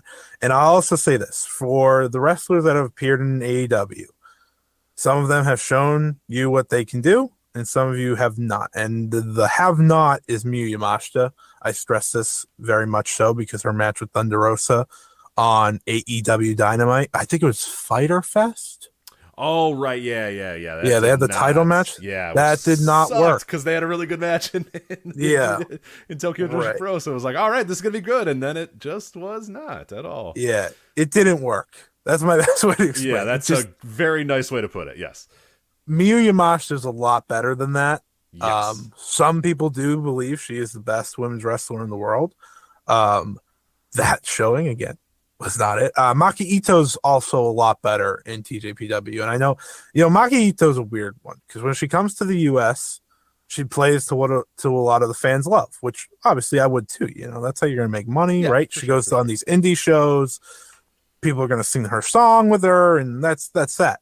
But she's actually a good wrestler. And they are a tag team. They will be facing Riho and Hikari Noa. I feel like that match, if any, is going to be the most watched because of the Riho factor. Do you like Riho?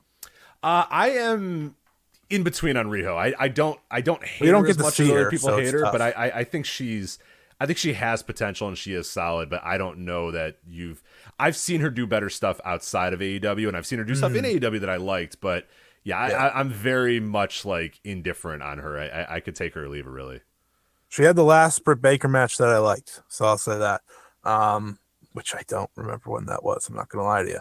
I think it was Battle of the Belts, actually. First one. Which is pretty timely. Yes. I think I did that pretty accidentally. Not that I'm amped up for Battle of the Belts or anything, but beside the point. But the main event, this is the only match I'm going to really talk about in depth here. It's like Shogun Nakajima and Yuka Sakazaki. They're the two of the pillars. They're two of the pillars of TJPW. And Yuka Sakazaki's probably going to win. I actually had an interview with her, and I'm going to, if this is okay with you, I'm going to give a nice plug. No, absolutely. Here. I did it on Fightful.com. It's actually it's Fightful. No, you can't plug that. I'm just kidding. Well, it's a podcast interview. So I actually got to have a conversation with her. That's awesome. Let me tell you. That's really cool. Like, let me legitimately tell everyone she's probably the nicest person I ever talked to ever. So go listen to that just to get an idea. I did one with Shoko too. So there are 2 interviews there. That one's a written one, but this is going to probably be Yuka's rise back to the top. Rich, the reason I say all these things right about TJPW is because they can be good. In my eyes, they can be good. I think they just step on their toes too much because Miyu Watanabe, who I talked about earlier, who's in the co-main event fighting for the secondary title, the International Princess Championship. She had probably the TJPW match of the year against Miyu Yamashita in the semifinals of their Tokyo Princess Cup, which is like the New Japan Cup's format-wise single elimination. And she had the match of the year, match of her career, and then she goes to the finals to Yuka Sakazaki, a pillar, a former 2-time champion, and loses. And to me, that is something that I think a lot of TJPW fans have frustration with. And that's why I'm not always into it like I want it to be, because they don't believe in the new person. Like last year's Wrestle Princess, Miyu Yamashita versus Maki Ito, had a natural story, and they didn't go with the new person. Miyu Yamashita won, and then she went on to lose to Shoko Nakajima. A pillar, right? And when I say pillars, this isn't like the AEW pillars. This is like pillars as in they have been the center of TJPW forever. Right, they've been there already, not the future pillars. Like they've all been the top champion. So they don't. Their problem is they just don't push the people that I know are ready. And like you listen to my interview with Yuka Sakazaki, and you read my interview with Shogun Nakajima, they both said Miyu Yamashita is Miyu Watanabe is the person they want to face next. And I'm like, okay, so the pillars are saying that she's pretty much ready. And she had this, and the fans are saying she's ready, and then she lost. So it's like my natural frustration is just because you like to see promotions grow, you like to see them do new things. And that's the one thing they don't necessarily always do. But I'm not saying to not watch this show. I'm saying you should check it out after the fact, see what people like, see what people didn't like, because TJPW, again, is an acquired taste. There's going to be some comedy. There's going to be some not so serious things. There's going to be some really good wrestling. There's going to be some things that just might be bad. And that's just my honest description of TJPW, because it's hard for me to watch a complete show, but I will give them props. When TJPW is good, they can be great. It's just a matter if they want to or not. Yeah, it's a great recommendation there. But like you said, that will be available streaming live, of course, on Wrestle Universe. But if you want to take Scott's suggestion and wait until after the show and see what people recommend, or also at 1 a.m. Yeah, right. And you want to check out any of the other, the title matches, the last 3 matches of the night or whatever, then that. They usually get them up. I'm trying to remember. I don't think they get the stuff up on Wrestle Universe. The replays up. Oh, it's up right after. Pretty immediately, right? Yeah, I've watched stuff, I think, like that morning of. After it wraps up like an hour later. So yeah, that stuff's up very, very quickly. So if you want, you can just wake up and watch it then, but whichever way you want to do. So that is Wrestle Princess 3. That has been Stardom 5-star Grand Prix. And Scott, we are right about done with the show. Now, I do want to let you have the floor to give your plugs. I was kidding earlier. You can plug Fightful. You can plug wherever you want. So yeah, let people know where they can follow you, where they can listen to you, where they can read the rest of your work. You're all over the place. So this might be a little long, but hey, you earned it. So go ahead. Yeah, so I don't usually. It's so funny. Anytime I'm on shows, I just follow me at Scott E Wrestling on Twitter. That's where I post everything. That's where I do. But I'm on the Flagship, so I'll do a little. I'll do a few more. I'll do a few more plugs. You can see a lot of listeners here. I know exactly. I'm taking advantage of it. Don't you worry. So you can check a lot of my interviews out on Fightful.com. I've had 2 interviews this past week with the indie Joshi wrestler who's going to be at West Coast Pro this weekend, Mio Momino. That just released today, Thursday. She's going with Chigusa Nagayo, big Joshi legend, of course, to that show. Not to interrupt, quickly about doing those interviews. Are you going through Translate, or are they English? Like, do they know enough English to go back and forth? I'm always kind of fascinated by that. How do you go about that? It depends on the promotion, of course. Some of them, they'll have me just send questions and they'll translate the answers back. Okay. Some, like I said, TJPW has me do the actual interview and I get to talk back and forth. I've done that now with both Yuka Sakazaki and Miyu Yamashita. So it's different in each company. One company just sent me the Japanese responses, so I did my absolute best to translate those. I hope I'm doing this right. Yeah. Right. Like I talked back and forth with people. Like that was with Sendai Girls, the promotion that Mako Satomura owns, of course. Like they just sent me the responses and said, "Is this good?" I was like, "Yeah, that's fine. I'll figure it out." Which I did. But it's all different. It's all different. It's all crazy. But ultimately my goal is just to get like these Joshi promotions out to here in America, because that's where they want to expand ultimately at the end of the day, or at least some of them do, at least have them watch their shows, which we live in a world now where everything's accessible, which is so great. So yeah, that check out all that at Fightful. I do a weekly article there every week, at least one that's Fightful Joshi Guide, as I called it. Gives you a little bit of the best from the past week. And of course, voicesofwrestling.com. That's where I do my Stardom previews. I sometimes do reviews. It depends on if Alex Richards needs help or not, which, he's great at them. So I never really bother him on them. But the Grand Prix, like we said, was how many days? Yeah, he needed my help. Yeah, yeah. You just split it up over 20, 21 or something like that. Yeah. And that's where all my Joshi features go. So if I have, it's usually Stardom. I'm not going to lie to you guys. And I do other content elsewhere. I have multiple I have the 5-Star Joshi Show. That's my weekly Joshi podcast on Fight Game Media Network. That's a show that means a lot to me. That's my chance to talk about it each and every week. We're really, finding our groove. So please check that out. I have a podcast called Ring Post Radio, which is where I talk about pretty much everything else in wrestling. Because like I said, I do watch everything. You may follow me like, is this guy only talk Joshi? But I love watching AEW. I go through watching WWE. I'm not gonna say I love it. I used to love it way back in the day. I watch New Japan. Like I'm really excited for New Japan actually having a show this coming week, because I feel like they've had a show forever. So yeah, check that out. I'm in so many different places. So please, most importantly, if you want to see what I'm doing, if you've actually enjoyed what I've said, which I'm sure it's hit or miss, you can follow me at Scott E Wrestling on Twitter. That's the best place to find me. There you go, Scott. I want to thank you so much for coming on here. Again, all of his stuff, voiceofwrestling.com, you can read at there. And again, follow him on Twitter at Scott E Wrestling. Scott, really did appreciate this. This is good. Hopefully, I don't know if I can sell Joe on doing more Joshi moving forward on the show. It's okay. But it's okay. Little by little, brick by brick, we'll see what we can do here.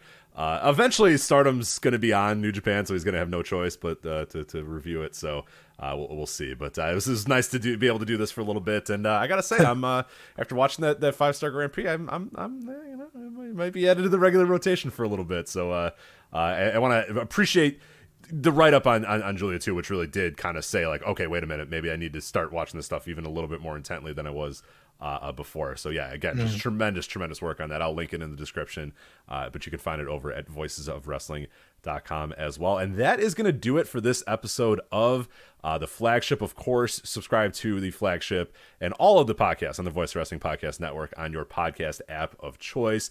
If they do reviews, obviously do that. If they do ratings, do that. That helps us out tremendously as well. Columns, previews, reviews, all that other good stuff available at voicesofwrestling.com. Our Patreon, flagshippatreon.com, voicesofwrestling.com/Patreon.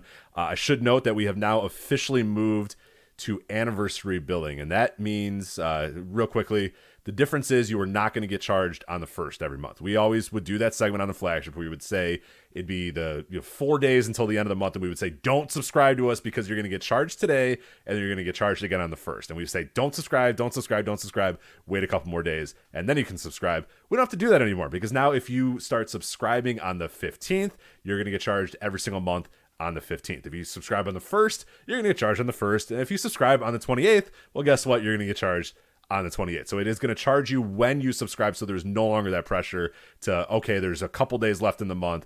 Don't subscribe now, subscribe in a week. Don't have to think about any of that anymore. If you like what we do, you want additional content from Joe and Rich, you want additional Flagship Patreon content, just subscribe whenever you want. It does not matter. You will be just charged on the day that you subscribed every single month. So it's a really cool thing that they're doing. I'm glad they finally went to that. And we were more than happy to sign up immediately when that was offered. So anniversary billing now available at flagshippatreon.com. But that is it for us. I want to thank, of course, Joe Gagney for doing the first half of the show here. Follow him at Joe Gagney on Twitter. And Scott, thank you once again. Follow Scott on Twitter at Scott E. Wrestling. Scott, thank you so much. And listeners, thank you so much. We'll talk to you again next time. Take care. Bye. Membership fees apply after free trial. Cancel anytime. Can I be real for a second? That goal you have to exercise and eat better, you really can do it, but nobody is going to do it for you. And nobody has to, because you can do it if you have the right tools and a community that cares about helping you get results. And that's us, Beachbody. It's as convenient as your TV or laptop, but you need to decide that you're worth it. Let us help you succeed. Here's how. Go to beachbody.com to claim your free membership and start feeling great.